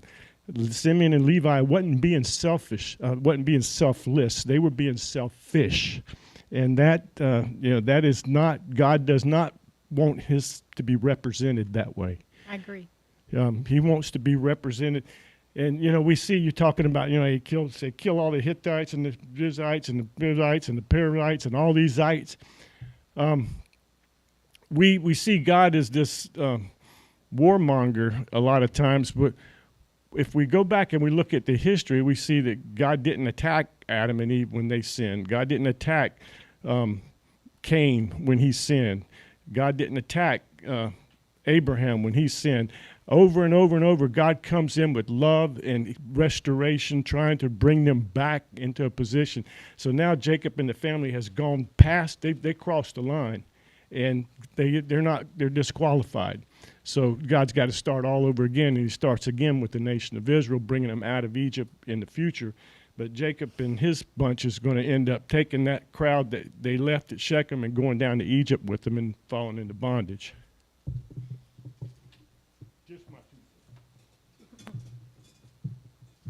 Hebraic maybe.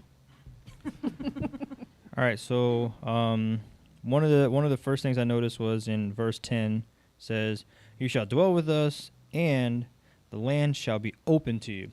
So I think that was already that first red flag, as we talked about last chapter. It didn't say that you can buy the land, you can own the land. It said it'll be open to you. So this is going to be a shared experience. This is going to be something where they're going to try to dwell together. And obviously we see, they were uncircumcised, so they hadn't been in covenant prior, and they hadn't heard anything of it, or else some of them would have been, but none of them had yet been. So you have the early story of the circumcised versus the uncircumcised. And he never gave them any option to buy the land or to own it. It was only to share it, or to be, we'll allow you to be here. And again, the way God has worked so far throughout this and continue is we're going to buy it, we're going to own it, and there's going to be no question marks. And I think in that first red flag is you already see Jacob's thinking, that's a lot of question marks. What do you mean we can we're allowed to be here, but we don't actually own it? And then I think all the way, so take this story all the way forward into the New Testament, and when you see the first churches being set up, and you have the circumcision versus the uncircumcised, and it's my group versus your group, and it's the acts of the flesh versus the acts of the heart and the spirit. And you see here that I think they didn't have that. I think Jacob was very new to a lot of it still. Not to say that it was new to him, but he was new to all of the promises and what it was. He said, hey, because we're circumcised, we're good. And obviously there's way more to that story. And so you see forward into the New Testament and saying, well, because we're circumcised, we're all good. And then you see Jesus saying, no, that's really not what it is. And actually go back and it says, the circumcision of the heart. And so I think by them going in and trying to force everybody into a physical act, well, yeah, of course they could have completed it. They all went to the gate and they all did it. What if their heart changed? What if their faith changed? What if their practices changed? So far, that what we see in the story, nothing. Now, do I agree with what they did? No, of course not. Like you said, I do think that Jacob and his family was on the bad side of that story because Torah is about life, and they decided to end a lot of lives. Even though, that could have been one of the first, early mission fields. Hey, these guys were willing and accepting at least a little bit. They were, hey, we'll all do this deed. Now, I think they should have went about it in a whole nother way, but it is, I think, a huge foreshadowing all the way all the way into the future and into that early church where you do see that huge battle between the two, and it's saying, hey, I think you missed the point. And I think that's what Yeshua eventually came to say is like, remember all the way back there and all this history, that was important, and I did mandate it, but you're missing the point still. You know what I'm reminded of in the future instance where I was trying to draw from what that picture might look like in the future, us coming into the land, the Lord tells us and warns us, those who live by the sword will die by the sword, that maybe there will be people that feel like they need to go in and kill the people in the land to take over, to conquer it. And that's just what happened during the time of Messiah. The Zealots wanted to take up sword against Rome's occupation, but Messiah said no. And I think in the end of days, early days, there will be those who will rebel against those who are in authority and take up the sword. And he said those who will live by the sword will die by the sword. So it could be a real firm picture of that.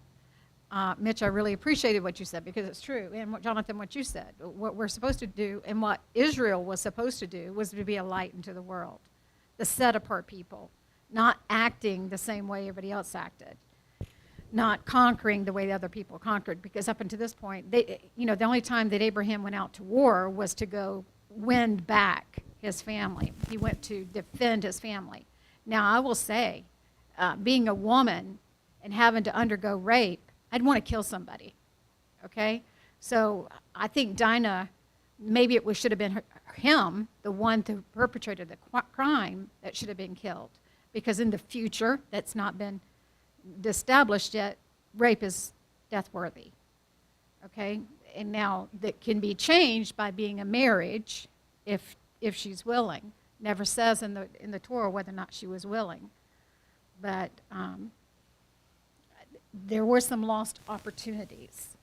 And Simeon and Levi will pay the price for those lost opportunities.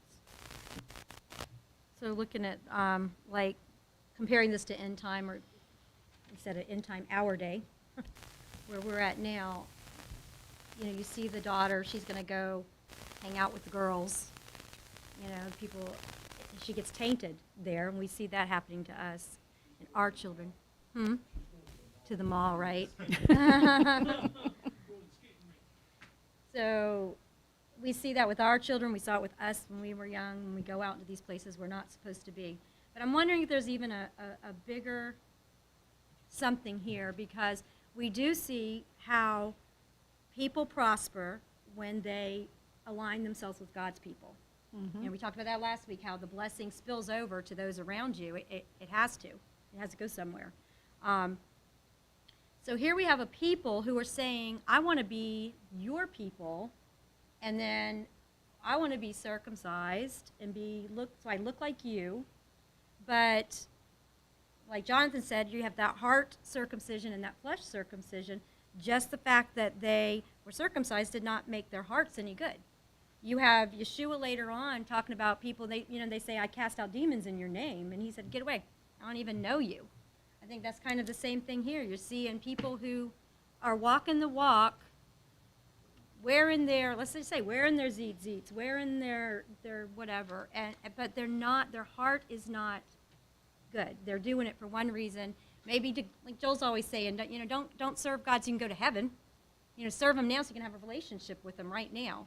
But this is all like seeming like I want to look like your people and be like your people because I want what you have. Not I want your God to be my God, but I want what you have. I want your blessing to spill over onto me.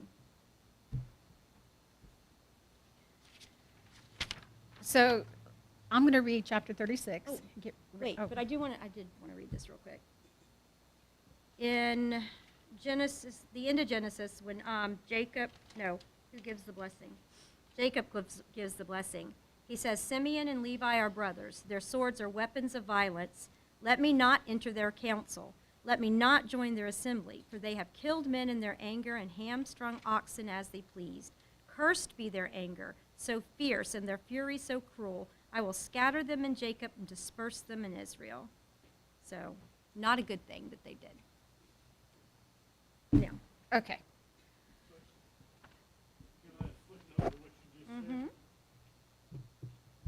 What you just said was it wasn't a good thing. God was disciplining them, saying he was going to scatter them. But then we always see that God is always willing to restore somebody who is willing to do the right thing. And then later we see Levi restored, actually scattered among the tribes, but given a place of honor and restored. Oh, that reminded me too that, we're seeing here. Let me just say, and it was because of a sword that they took up, that they got brought back in. Go ahead. Jacob wants to leave this land because he says it's, there's too few of us and they're going to come and kill us. But it's very interesting to me when we move forward in Torah, where does he send his favorite son all by himself? He sends him right to Shechem. He says, go to Shechem and find your brothers. So I think that's really interesting too, Joseph being a picture of Messiah, that he sends him to that place right there. And keep in mind that Shechem becomes a place where Joseph's bones are. There's a lot of stuff that happens in Shechem as we move forward. Okay, I am done talking now. Okay, get ready for half to work because we're going to get there really quick. Okay. What? Yep. Chapter 36. And these are the descendants of Esau. He was Edom. Esau had taken his wives from among the Canaanite women. Did we read 35? Did we skip it? 35, yeah. Sorry. I was going to skip all the way to the end. Just read fast. All right. Chapter 35. God said to Jacob, arise, go up to Bethel and dwell there, and make an altar unto God, who appeared to you when you fled from Esau your brother. So Jacob said to his household and to all that were with him, discard the alien gods that are in your midst. Cleanse yourself, change your clothes. Then come, let us go up to Bethel, and I will make there an altar to God, who answered me in the times of distress, and was with me on the road that I traveled.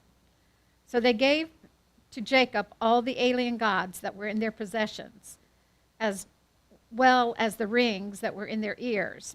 And Jacob buried them underneath the Timbreth near Shechem. They set out, and there fell a godly terror on the cities which were around them, so that they did not pursue Jacob's sons. Thus Jacob came to Luz in the land of Canaan, it is Bethel, he and all the people who were with him.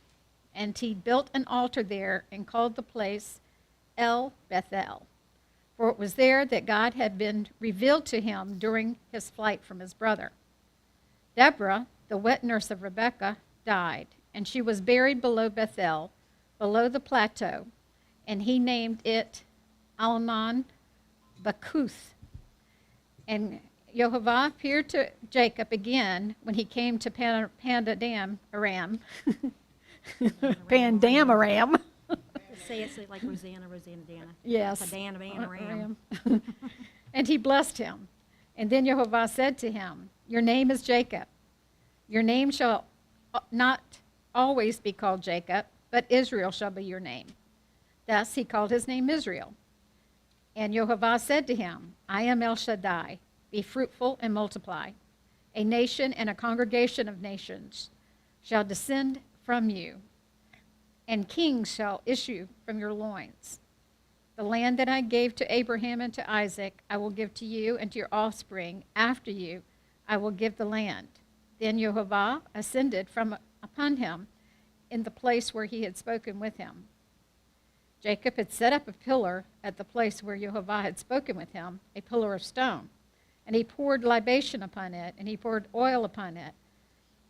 Then Jacob called the name of the place where Jehovah had spoken with him, Bethel. They journeyed from Bethel, and there was still a stretch of land to go to Ephrath when Rachel went into labor and had difficulty in childbirth. And it was when she had difficulty in labor that the midwife said to her, Have no fear, for this one too is a son for you. And it came to pass, as her soul was departing, for she died, that she called his name Ben-Oni. But his father called him Benjamin. Thus Rachel died, and was buried on the road to Ephrath, which is Bethlehem. Jacob set up a monument over her grave. It is a monument for Rachel's grave until this day. Israel journeyed on, and he pitched his tent beyond Migdal Eder. And it came to pass, while Israel dwelt in that land, that Reuben went and laid with Bilhah, his father's concubine. And Israel heard the sons of Jacob were 12. The sons of Leah, Jacob's firstborn, Reuben, Simeon, Levi, Judah, Issachar, and Zebulun. The sons of Rachel, Joseph, and Benjamin. The sons of Bilhah, the maidservant of Rachel, Dan and Naphtali. And the sons of Zilpah, the maidservant of Leah, Gad and Asher. These are the sons of Jacob, who were born to him in Padanaram. Jacob came to Isaac his father at Mamre, Kithrath Arbar, that is Hebron, where Abraham and Isaac sojourned. Isaac's days were 180 years, and Isaac expired and died, and he was gathered to his people, old and fulfilled of days. His sons Esau and Jacob buried him. There's a lot packed into that one. Well, you're going to have to talk about it because I can't talk through my chattering teeth. You freezing? I saw, thank you. Anyone have anything? Come on. When Rachel, let me see which word it is. Yeah, when Rachel names Benjamin, Ben-Oni, does anybody know what that means? Son of my sorrow. Son of my sorrow? Okay. And Benjamin means what? Son of my right hand. Okay. You think, what do you think the significance of that, of him like going behind her though and changing the name? That's what guys always do. Yeah, she couldn't fight about it. Well, we're talking a lot about name meanings in this portion. Well, son of my sorrow, it certainly depicts what happened to her there, where she was in hard labor. But the significance of that is Bethlehem, sorry.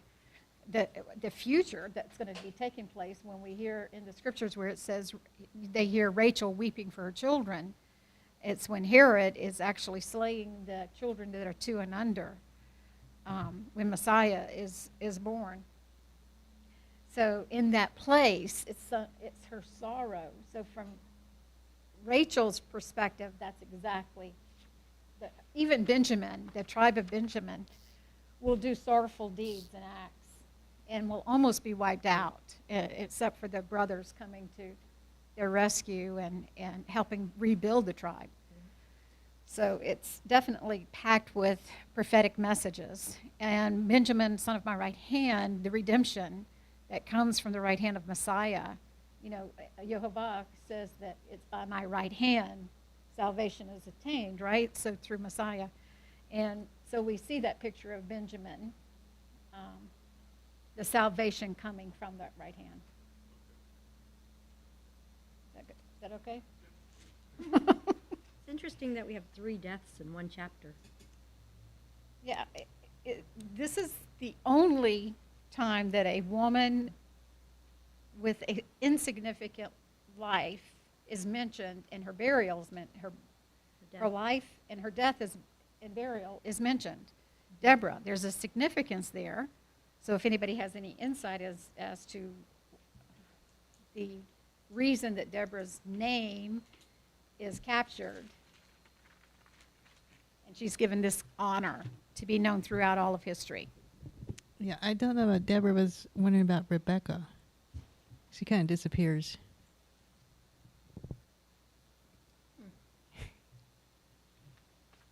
What did she say? She said Rebecca disappears. Re- That's interesting. Except for in the prophetic when it says Rachel weeping for her children. Rebecca, she said. Rebecca. Oh, I'm sorry. Sorry. Also, just to back it up a little bit, is this where we were reading earlier in the Torah portion, maybe last week or a week before? I think it was last week when her hiding the idol, and then Jacob making the statement that whoever has is going to die.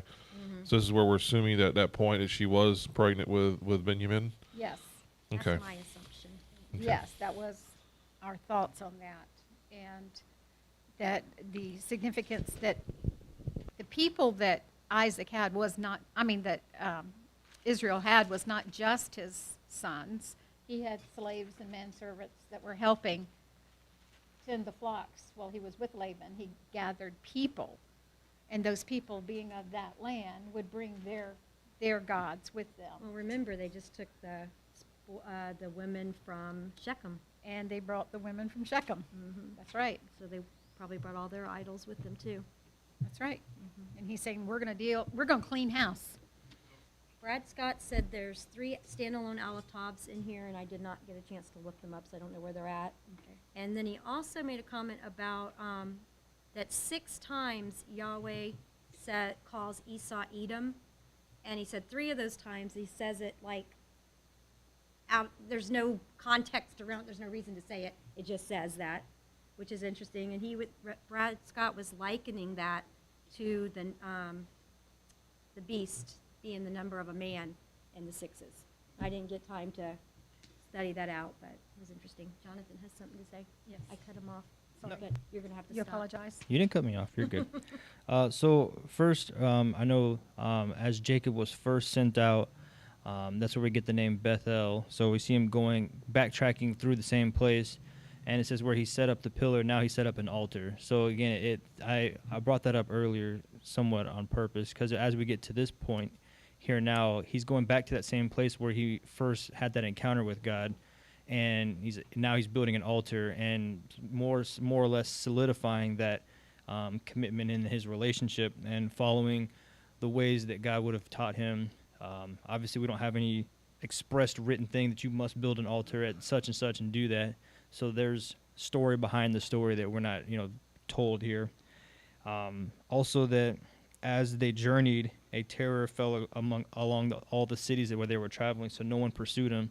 So you see Jacob having that, trying to think the best word, providence. As he's traveling, he was worried. He's saying, "Hey, everybody's gonna say I stink, and they're gonna try to come after me. We're small, they're mighty." And you see God providing, right, the whole time. He's saying, even though all these cities are passing through, he's like, everybody's scared of him. Everybody's got some fear, whatever that is. And, we were mentioning the 7 spirits of God, and one of them is the fear of the Lord. And obviously we know what that means in our walk, but I wonder if that's in some way in relation of, for those who know him, it's a healthy fear. For those who don't know him, it is a dreadful, you literally drop to your knees and you're done. Your life is over fear. So I wondered if those had any correlation, but I for sure brought up that point about the altar, as you start to see all of these connections there at Bethel, Bethlehem, El Bethel. This is a very prominent place as that story continues.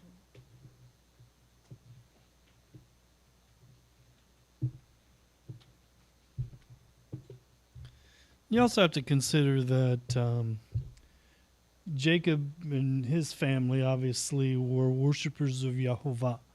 And they were probably very unique in that worship, being that a lot of the others, certainly Nimrod was a sun god worshiper, and there was Edom probably knew who Jehovah was, but he married the Canaanite women, and then eventually the sons of Esau. Is that right? No. Esau married the sons of Ishmael, or the daughters of Ishmael. Okay, so there's just a mixing there. I think that I mean, it's nice to say that you can live with people, but if you fast forward a few thousand years into the time of the Maccabees, they proved, quite frankly, that there was no living together with these people. You couldn't live with the Romans and have them butchering pigs on the altar to Jehovah. You couldn't have them forcing your children to be uncircumcised. It's a lot of that going on even today, where they're trying to keep children from being circumcised. I think it's a law in New Zealand or somewhere like that. There's different places where they make the religious practices impractical. Even now, here in the United States, they're pushing for a law that says that Joe Christmas is going to have to marry guys. I mean, two guys are going to come up here and say, "You marry people, come marry us." And if he doesn't do it, he'll be put in jail. I think that there's a point where you got to say, "No, I will not comply. I will fight." And this is the thing here. They saw their sister and they said, "No, we will not give up our sister to this pagan culture. No, we will fight. We will save. We will say this is going too far. This is pushing it too far." At some point, you got to put your foot down and say, "You've come this far. You will come no further." I think that's where they're at. Good word, babe. All right, we have one more chapter. Okay, for the sake of time, we're going to move right along. Chapter 36. And these are the descendants of Esau. He is in Edom. Esau has taken his wives from among the Canaanite women. Adah, daughter of Elon, the Hittite, and Holibamah, the daughter of Anah, and Zebion, the Hivite, and Basemath, daughter of Ishmael, sister of Neobath. I just wanted to say those names because I think it's significant that you're seeing that he's taken a daughter of Ishmael. We read that earlier in the Torah portions from a few Torah portions back, but it's being mentioned here again because it's after the death and burial of their father Isaac that Esau and Jacob are brought back together. And it gave the lineage of Jacob in the chapter right before. And now we're getting the lineage of Esau. Rather than reading all of these names incorrectly, we're going to skip all the way down to, he is Esau, the father of Edom. Thus closes the Torah portion for today. Our half Torah portion is found in Obadiah, chapter 1, verses 1 through 21. Lori, would you like to read that? Jonathan, why don't you come read it? All right. What's the Obadiah. Obadiah? The whole thing? Chapter 1 through 21, the whole thing. All right. You can tell I'm super prepared. Yes. All right.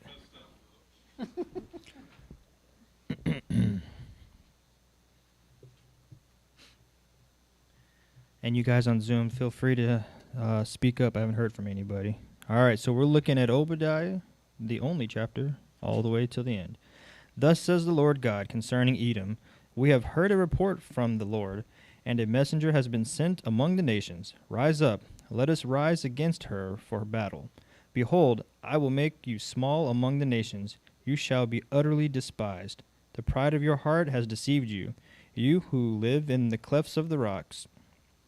In your lofty dwelling, who say in your heart, who will bring me down to the ground? Though you soar aloft like the eagle, though your nest is set among the stars, from there I will bring you down, declares the Lord. If the thieves come to you, if plunderers come by night, how you have been destroyed. Would they not steal only enough for themselves? If grape gatherers come to you, would they not leave gleanings? How Esau has been pillaged, his treasures sought out. All your allies have driven you to your border. Those at peace with you have deceived you. They have prevailed against you.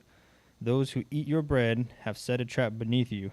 You have no understanding. Will I not on that day, declares the Lord, destroy the wise men out of Edom and understanding out of Mount Esau? And your mighty men shall be dismayed, O Taman, so that every man from Mount Esau will be cut off by slaughter. Because of the violence done to your brother Jacob, shame shall cover you, and you shall be cut off forever. On the day that you stood aloof, on the day that strangers carried off his wealth, and foreigners entered his gates, and cast lots for Jerusalem, you were like one of them. But do not gloat over the day of your brother in the day of his misfortune. Do not rejoice over the people of Judah in the day of their ruin. Do not boast in the day of distress. Do not enter the gate of my people in the day of their calamity. Do not gloat over his disaster in the day of his calamity. Do not loot his wealth in the day of his calamity. Do not stand at the crossroads to cut off his fugitives. Do not hand over his survivors in the day of his distress. For the day of the Lord is near upon the nations. As you have done, and it shall be done to you. Your deeds shall return on your own head. For as you have drunk on my holy mountain, so all the nations shall drink continually. They shall drink and swallow, and shall be as though they had never been. But in Mount Zion there shall be those who escape, and it shall be holy. And the house of Jacob shall possess their own possessions. The house of Jacob shall be a fire, and the house of Joseph a flame, and the house of Esau stubble. They shall burn them and consume them, and there shall be no survivor for the house of Esau, for the Lord has spoken. Those in the Negeb shall possess Mount Esau, and those of the Shephelah shall possess the land of the Philistines. They shall possess the land of Ephraim and the land of Samaria, and Benjamin shall possess Gilead. The exiles of the host of the peoples of Israel shall possess the land of the Canaanites as far as Zarephath, and the exiles of Jerusalem who are in Sepharad shall possess the cities of the Negeb. Saviors shall go up to Mount Zion to rule Mount Esau, and the kingdom shall be the Lord's. So Obadiah is one of those names that's like, okay, where did this prophet come from and why is he mentioned? Like we just talked about with Deborah. And Obadiah was a proselyte in Edom who took a chance and hid prophets from Jezebel and Ahab. And he hid 100 prophets. And this was, according to the sages, this was his reward for doing that kind act, that his name lived on forever too through the Torah. And what's he doing with that? He is warning the people of Edom, don't do these things. Don't come between your brother and his enemies. Don't be a part of his enemies by stealing and taking from them when they're beaten up and they're down. We talked last week about the fact that when Edom rises, Israel is down. When Israel rises, then Edom is down. So that the two brothers have never been profitable together or throughout history. And right now, Israel's on the rise and Edom is struggling. We see that a little bit.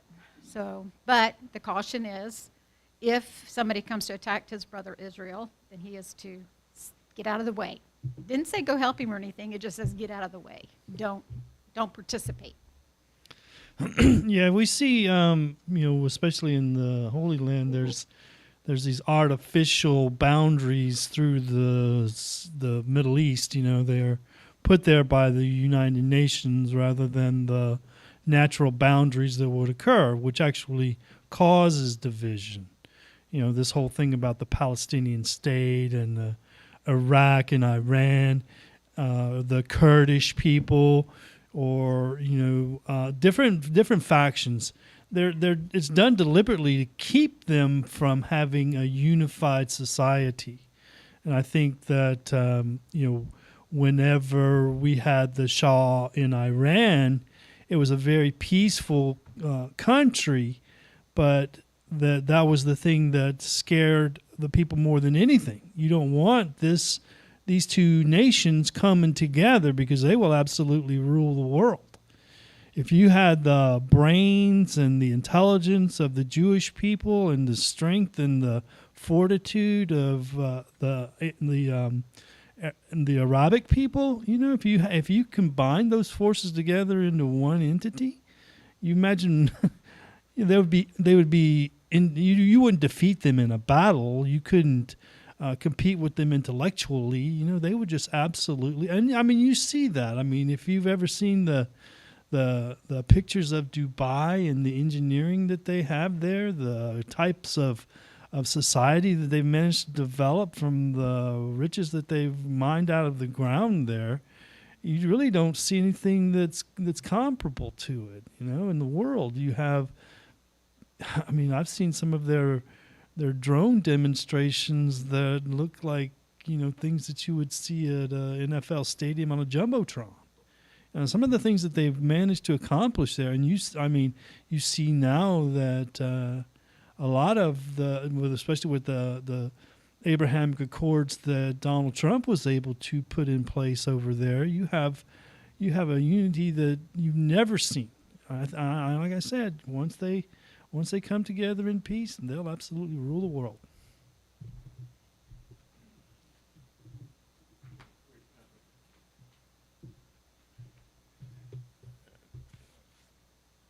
My understanding is that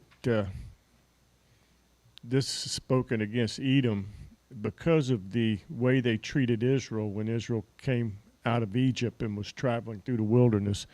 And Edom would not let them cross into their land, if I got that correct. And the other thing is that the last Edomite was King Herod. And that was kind of like the icing on the cake, and he was the last one that was able to torment or to give Israel a hard time. All right, we have another reading, Hosea 11:7 to 12:12. You go right ahead, Jonathan. Speak your wise words. Their words. So in verse 17 through 18, it talks about Mount Zion. But in Mount Zion there shall be those who escape, and it shall be holy, and the house of Jacob shall possess their own possessions. The house of Jacob shall be a fire, and the house of Joseph a flame, and the house of Esau stubble. So reading that first, obviously you get a huge prophetic picture there. It reminds me of when we get before God, and He says, we will either have our life will be, precious jewels and gold, or it'll be like hay and stubble that'll get burnt up. And here you see Esau stubble, and so it's saying it's nothing. It doesn't amount to anything. It has no purpose. It doesn't edify. Where you see the rest will be a fire, flame. That's that purifying. And here you see that it says that those who will escape, and it shall be holy. So this is, again, that word holy is being set apart. So we have all this history, all the bad blood back and forth, the fighting, the frustrations, the human nature, going back and forth. And then here we see, hey, there will be a place, and it will be holy, and it will be a possession for them, opposed to stubble. And so you got a whole city, you see it as a mountain and stubble. So if you really kind of break it down and you always see them trying to do the analogies. So you see a giant mountain versus some rocks in a bucket. Which one? And God's saying, I'm the mountain, obviously, and what I'm going to be for the people is a mountain. Their only claim to fame is just going to be a bucket with some rocks in the bottom, and you just see that the huge. It's almost like He's just trying to prove the point. There's no comparison, and you continue down that side. Oh, you best believe you will be some bucket of rocks, you don't get to fight this. And not only that, but it's holy. So then it's not about the fight. It's not about the struggle. It's about what's holy and what's not holy. And I think that I like that it goes through the physical and then the spiritual, just like how when Jacob was wrestling, it was with the spiritual and the physical.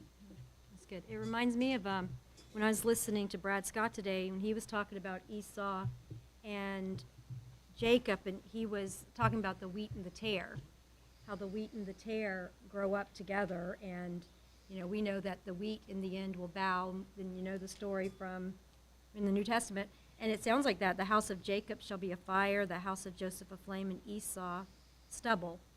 So we're seeing the picture of the wheat and the tare, leave it till the end and then burn it up. Yeah, burn it up.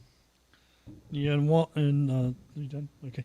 Psalms 137, by the rivers of Babylon we sat and we wept and we thought of Zion. But just to give the introduction to that, but one of the verses, verse number 7, remember, O Lord, against the Edomites, the day of Jerusalem's fall, how they cried, strip her, or in some translations, raise it, right down to the very foundation. I mean, this is what they're talking about right here. These are the Edomites that are saying, take everything that they have, put them into captivity, raise their houses. I mean, the prophecies in Ezekiel speak of what happens when the people are exiled from the land. The land won't even yield. If its people are missing, the land is useless too. So I think that they just don't understand the powers of God. All right, Hosea 11:7. My people are bent on turning away from me, and though they call out to the Most High, he shall not raise them up at all. How can I give you up, O Ephraim? How can I hand you over, O Israel? How can I make you like Admah? How can I treat you like Zeboim? My heart recoils within me. My compassion grows warm and tender. I will not execute my burning anger. I will not destroy Ephraim. For I am God and not a man, the Holy One in your midst. And I will not come in wrath. They shall go after the Lord.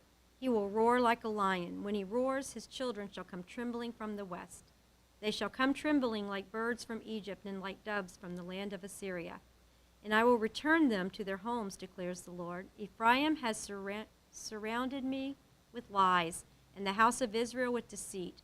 But Judah still walks with God and is faithful to the Holy One.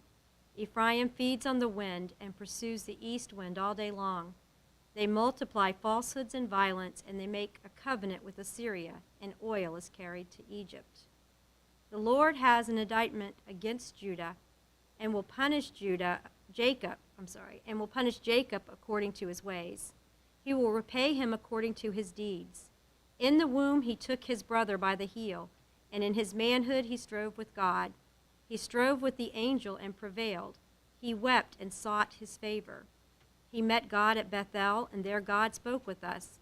The Lord, the God of hosts, the Lord is his memorial name. So you, by the help of your God, return. Hold fast to love and justice, and wait continually for your God. A merchant in whose hands are false balances, he loves to oppress. Ephraim has said, but I am rich. I found wealth for myself. In all my labors they cannot find in me iniquity or sin. I am the Lord your God from the land of Egypt. I will make you dwell in tents as in the days of the appointed feast. I spoke to the prophets. It was I who multiplied visions, and through the prophets gave parables. If there is iniquity in Gilead, they shall surely come to nothing. In Gilgal they sacrifice bulls. Their altars also are like stone heaps on the furrows of the field. Jacob fled the land of Aram. There Israel served for a wife, and for a wife he guarded sheep. Good job. I'm good at reading. You are. Okay. Anybody have anything? If not, 1 Corinthians chapter 5, beginning with verse 1. It is actually being reported that there is sexual sin among you, and it is sexual sin of a kind that is condemned even by pagans. A man is living with his stepmother, and you stay proud. Shouldn't you rather have felt some sadness that would have led you to remove from your company the man who has done this thing? For I myself, even though I am physically absent, am with you spiritually, and I have already judged the man who has done this as if I were present. In the name of the Lord Yeshua, when you are assembled with me present spiritually, and the power of our Lord Yeshua among us, hand over such a person to the adversary, for this old nature to be destroyed, so that his spirit may be saved in the day of the Lord. Your boasting is not good. Don't you know the saying? It takes only a little chametz to leaven the whole batch of dough. Get the old chametz so that you can be a new batch of dough, because in reality you are unleavened. For our Pesach lamb, the Messiah, has been sacrificed.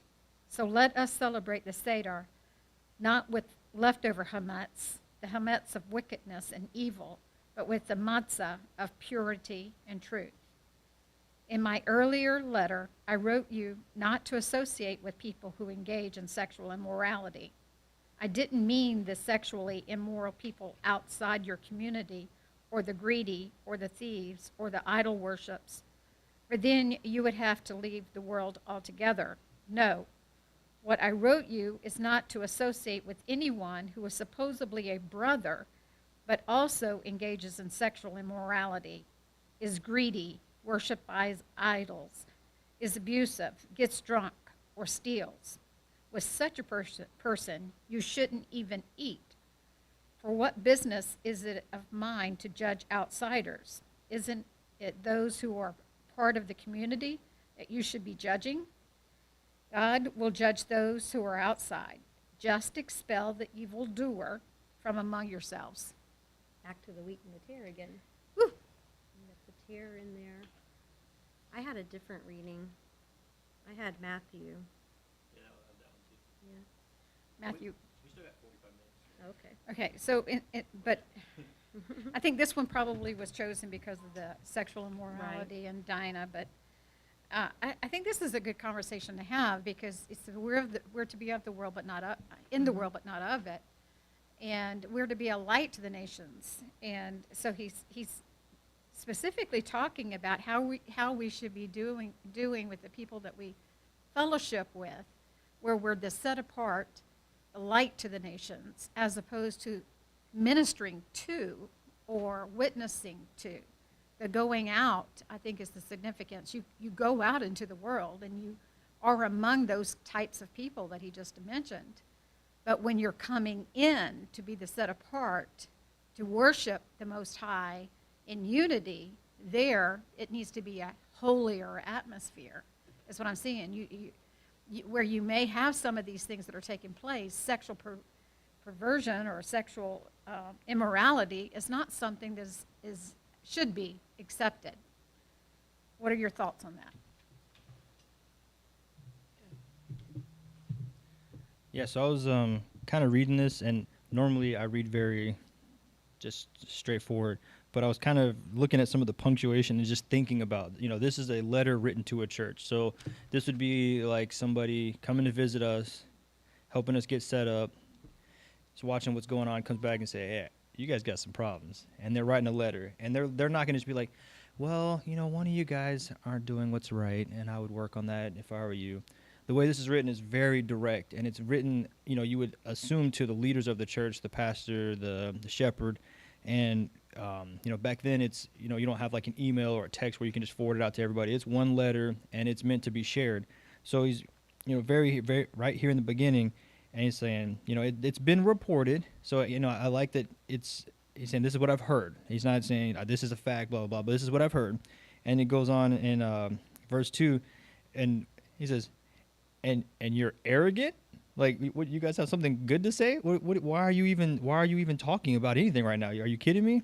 And then he says, ought you not rather mourn? He's like, not only, so you guys are being arrogant. What you really need to do is you need to be mourning right now. And then I think that's where it goes into the leaven, something that they would have clearly understood back then, living in that Jewish era, converting, first church, First people coming out of, everything that was Jewish, now they've got Messiah, and they're saying, hey, you got to change some stuff, but you're going to understand the story. So he's like, don't you understand a little bit of leaven? So they're kind of going back to Passover and they're saying, hey, you guys know this story. Come on now. You put a little bit of leaven there, what's going to happen? It's going to blow the whole thing up, literally, right? So as he goes through the leaven, he's explaining to them what he's talking about. And so then that way now, one, he's establishing leaven throughout the rest of the New Testament. He's not using it no longer about the bread or about, the matzah or whatever. He's talking about sin. So we hear leaven come up a bunch of times. And, yes, the word picture is there, but it's very, very akin to what sin is in our life. And as he's going on to tell them, he says at the end, God's going to judge the world. God's going to judge everybody outside the camp.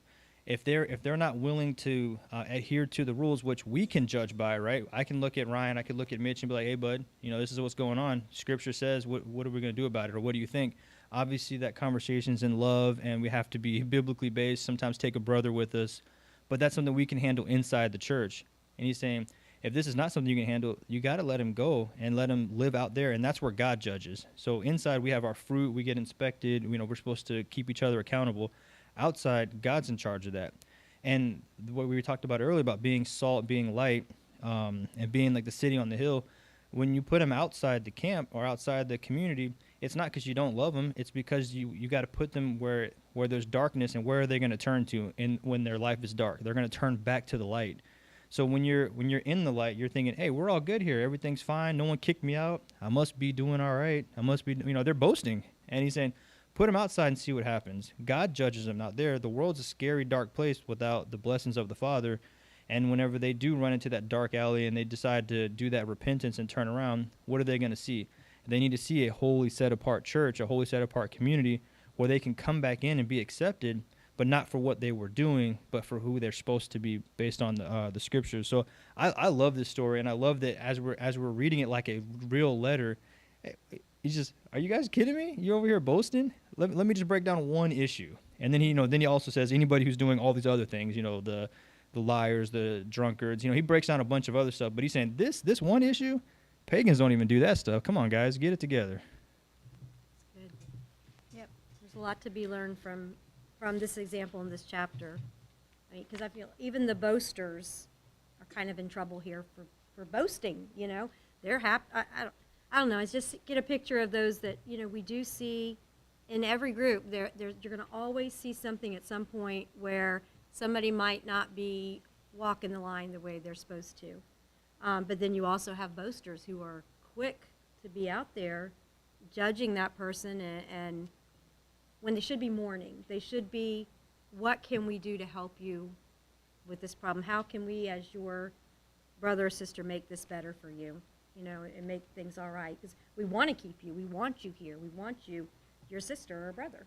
Yeah, I think Jonathan's way of explaining it, the fact that, Paul's writing a letter back to this church that he started. He's the one who birthed that church with his testimony and his teachings.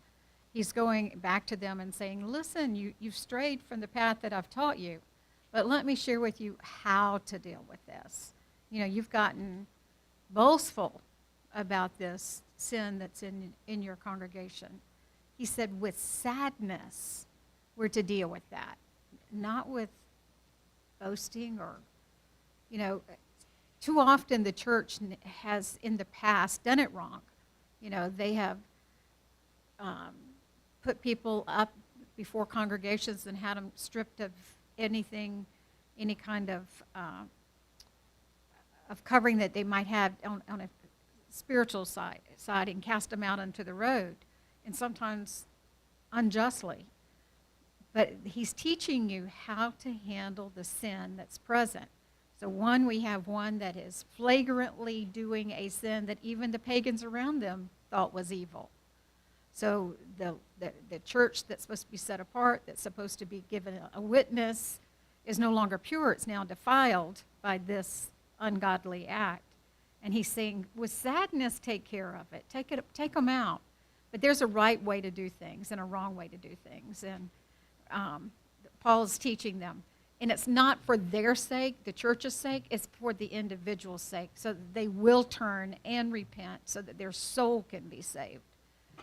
And it hurts, it's painful when we're cast out in any regard, you know, cast out of a church, cast out of a friendship, cast out of a family, you know, due to our sin and our lustful ways. But it's more painful to be cast into outer darkness for eternity. So we have to learn to have the mindset of seeing it through God's perspective and not our humanity, our wanting to hide the sin from the world and hide it even from ourselves and hide it from our congregation. We're to confront the sin so that it can be exposed, so it can be cured. Hey, Hello. I want to point something out here. I think it's interesting when he talks about let this one be turned over to Satan for the destruction of his flesh. This is an example of God's wrath. And when I say God's wrath, we see God's wrath throughout the Bible, but we misunderstand it, I think, a lot of times. When God's wrath comes down, it's in the form of letting somebody go. And here he's saying, let this person go and let him suffer the consequences of his actions. Let the natural consequences of being this type person is going to cause him to suffer greatly. And another example, a really good example of this is in Romans, where he talks about chapter 1, verse 18, for the wrath of God is revealed from heaven against all wickedness and unrighteousness of men. And then you skip on down, he's talking about those that burned in sexual desire for the same ones. And then it goes on in verse 24, it says, therefore God gave them up to their uncleanliness and to the lust of their hearts. And verse 26, because of this, God gave them over to their degrading passions, for even their women exchanged natural relations for that which is against nature. And we see it in the Old Testament where God gives Israel up into the hand of their enemies. And he withdraws his protection, withdraws his favor, and allows the natural course of actions to take place. Yeah, you kind of hit on what I was gonna say about the part with Israel and the judgments, going into Egypt and all the different times where God gives them over for a time. But I do see it always as it's almost as a loving father, though. He's like, hey, I got to let you go out there and get spanked a little bit, but it's so you turn back to me. This is part of your punishment, not because I don't love you, but because I love you.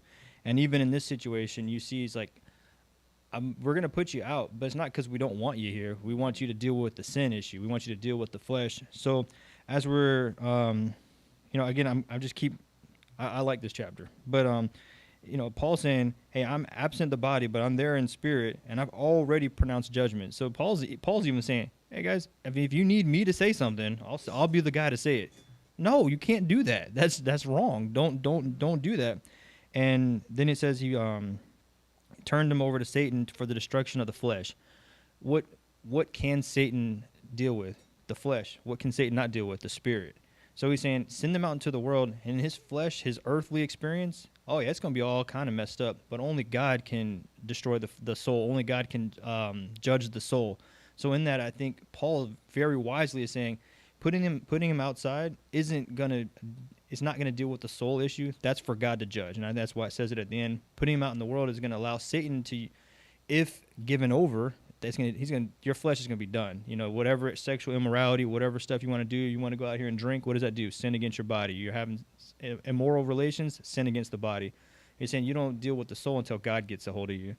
And down into 11, where it says, I'm writing to you not to associate with anyone who bears the name of a brother.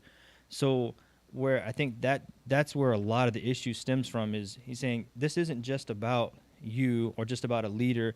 You guys are all sharing the same name. And so whenever they're doing that action or whenever they're deep down one of these sinful actions, you're saying, hey, we all agree. We all have the same name. We're, like for us here, we're all the vine. So if somebody in here is just going full left field and we're saying, hey, that's one of us. And you're like, is it though? Because I don't think we'd all be okay with that. I don't think that's something that we're supposed to do. And I think that's why he breaks it down. And it's a new approach, I think, for a church, because they're saying, well, God said love everybody and let the little ones come to me. If they're in church, that's the best place for them to be. And in this position, he's saying, no, actually, in this case, this is not the place for them to be, because the church is supposed to be holy and set apart. And what they're doing is they're like the sons of Aaron. They're bringing strange fire, right? They're doing. God would reserve the right to deal with the soul. He said, instead of me dealing with the soul here, how about I send him out and let Satan deal with the flesh, and hopefully that'll turn him back. I'd like to point out, though, that he gives us the example of what this sin is and that it's a big deal. It's not that they were eating pork or keeping Christmas or whatever, you know.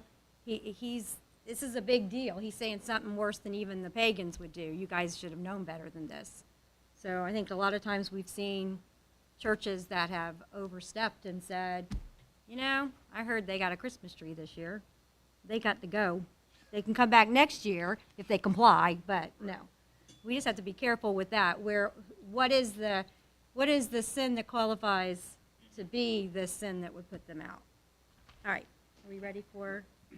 Yeah, and it goes back to the heart thing. You know, if you've got a person who is unlearned, a pagan, that is coming in, who wants to be grafted in, like, they're at a place where they're learning, and it's like, you know, sin is definitely sin, but when your heart is now not rebellious anymore, I want to hold on to my sin. No, it's I'm in my sin because I don't know any better. Now, if you change me and I teach me what's right, and I'll move into the right place, that's the heart that he's looking for. So all of these sins that are mentioned there, all of them can be an acceptable place to be as long as the heart is not rebellious. He's describing a place here where they're all rebellious. They're rebellious to training and teaching. And that's what we got to be careful for. We have another, Brett, Matthew. To verses 13 through 23. Go ahead. Yeah, I'm going to read it on here because it was a little. Matthew 2. Starting in verse 13.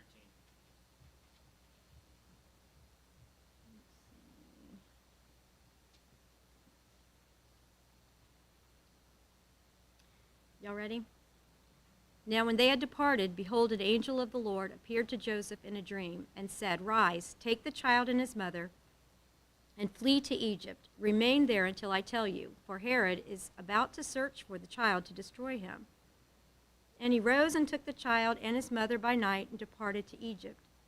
And he remained there until the death of Herod. This was to fulfill what the Lord had spoken by the prophet, Out of Egypt I called my son. This goes back to what you were saying, Mitch. This is the Edomite. Then Herod, when he saw that he had been tricked by the wise men, became furious, and he sent and killed all the male children in Bethlehem in all that region who were 2 years old and under, according to the time that he had ascertained from the wise men. Then was fulfilled what was spoken by the prophet Jeremiah. A voice was heard in Ramah, weeping and loud lamentations, Rachel, weeping for her children. She refused to be comforted because they are no more. But when Herod died, behold, an angel of the Lord appeared in a dream to Joseph in Egypt, saying, Rise, take the child and his mother, go to the land of Israel, for those who sought the child's life are dead. And he rose and he took the child and his mother, and he went to the land of Israel. But when he heard that Archelaus was reigning over Judea in place of his father, Herod, he was afraid to go there, and being warned in a dream, he withdrew to the district of Galilee. And he went and lived in a city called Nazareth, so that what was spoken by the prophets might be fulfilled, and he would be called a Nazarene. Not a Nazarite, but a Nazarene.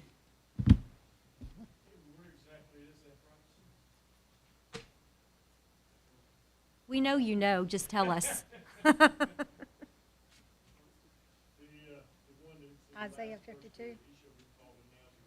Isaiah 52. 52.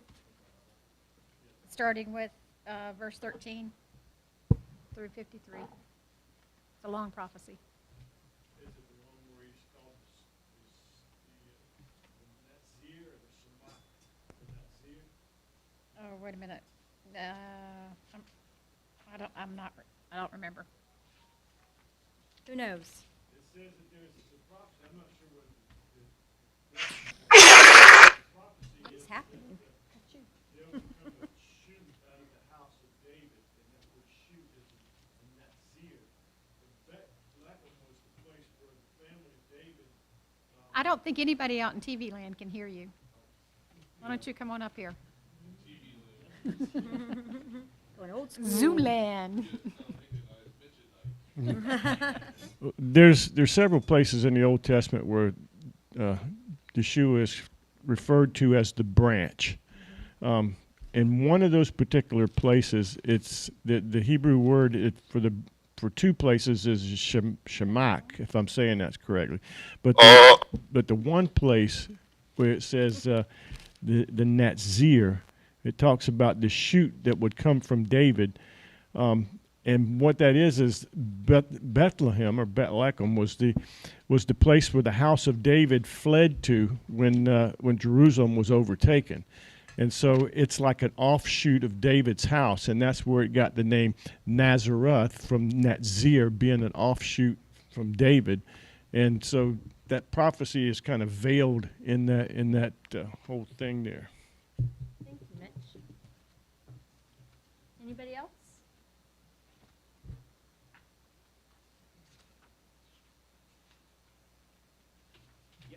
Sorry, I had to get back to my brain. Yeah, so one of the I'm trying to figure out what this is even talking about. So in verse 16, then Herod, when he saw that he had been tricked by the wise men, became furious and sent out and killed all the male children. So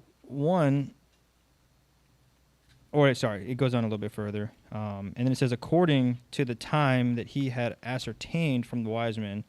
So who were these wise men that he's listening to is really the question I want to ask you. And like, what possessed him to act as he did based on the information they gave him?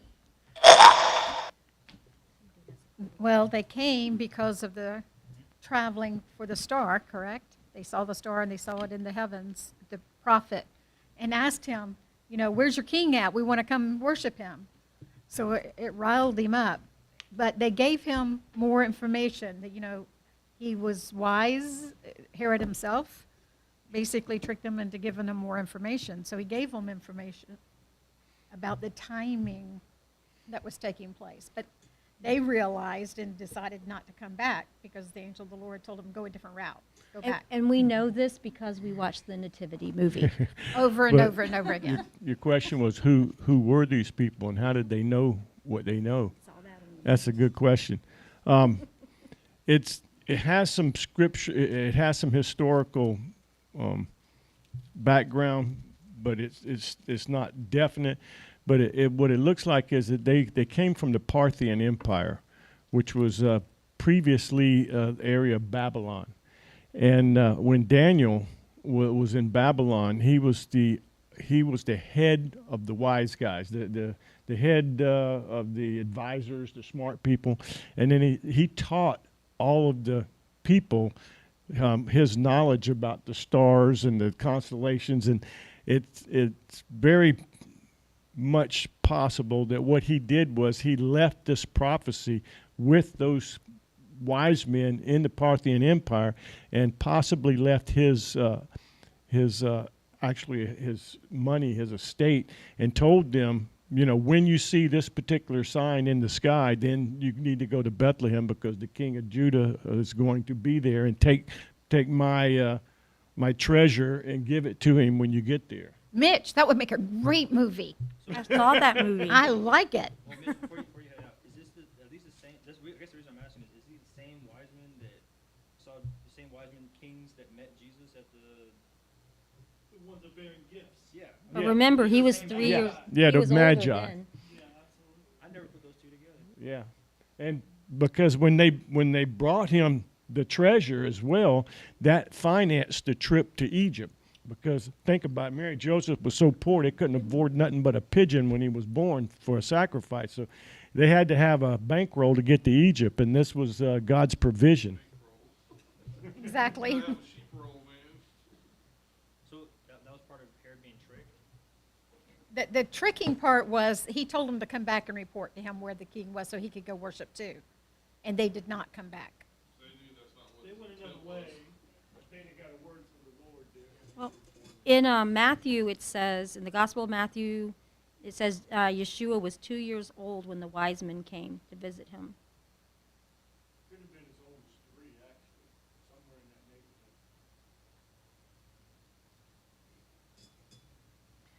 neighborhood. So, Joe, would you like to, you have a mic? Would you like to end in prayer? Thanks. All right, Father, we just thank you again for this day. It's a day that you have made. Abba, thank you for a very enlightening Bible study today, Torah reading. And Father, we just thank you for all that you're doing in and through your set apart. And Abba, as we continue the Sabbath today, Lord, may your name always be esteemed with us.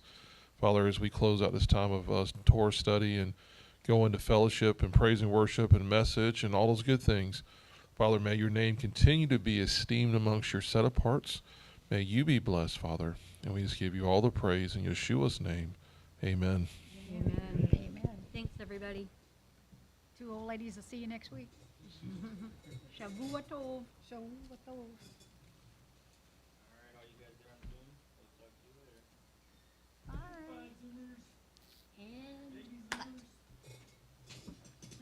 That's a wrap, people. That's a wrap. Did you give Jackson the web Zoom meeting list? Why was you on there? That was not Jackson. Yeah, that was Jackson's face. I can't see the screen with my glasses. Well, they were taking screenshots. Once they took screenshots, it was a picture of you and Mitch, and I was like, yeah, I don't know who these people are. Remove. That's weird. Yeah, they were definitely putting avatars up. I couldn't see. I can't see that screen. I can't see my paper without the glasses, but with the glasses, I can't see that screen at all. So. I didn't recognize the names down there at all. What did it say? I recognize Hugh, Jazz, Yeah. Hugh. I get it.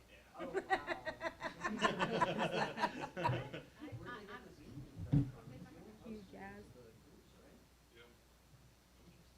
Unless they pop, I mean, it's on Facebook too, but you gotta, I mean, it's not hard, I guess, but you can go in there and just like the page and then, you're on. Right. Could have been sent by somebody. Else. Yeah. Like Jackson's face to me now. I couldn't see it. I mean, it was similar, but I knew it. I could tell it. If that was Jackson's face, it would've been when he was really little, those are 2 little kids in that first photo. Good job, Dad. It's all good. That part wasn't really being recorded anyway. Well, I guess it is on the camera.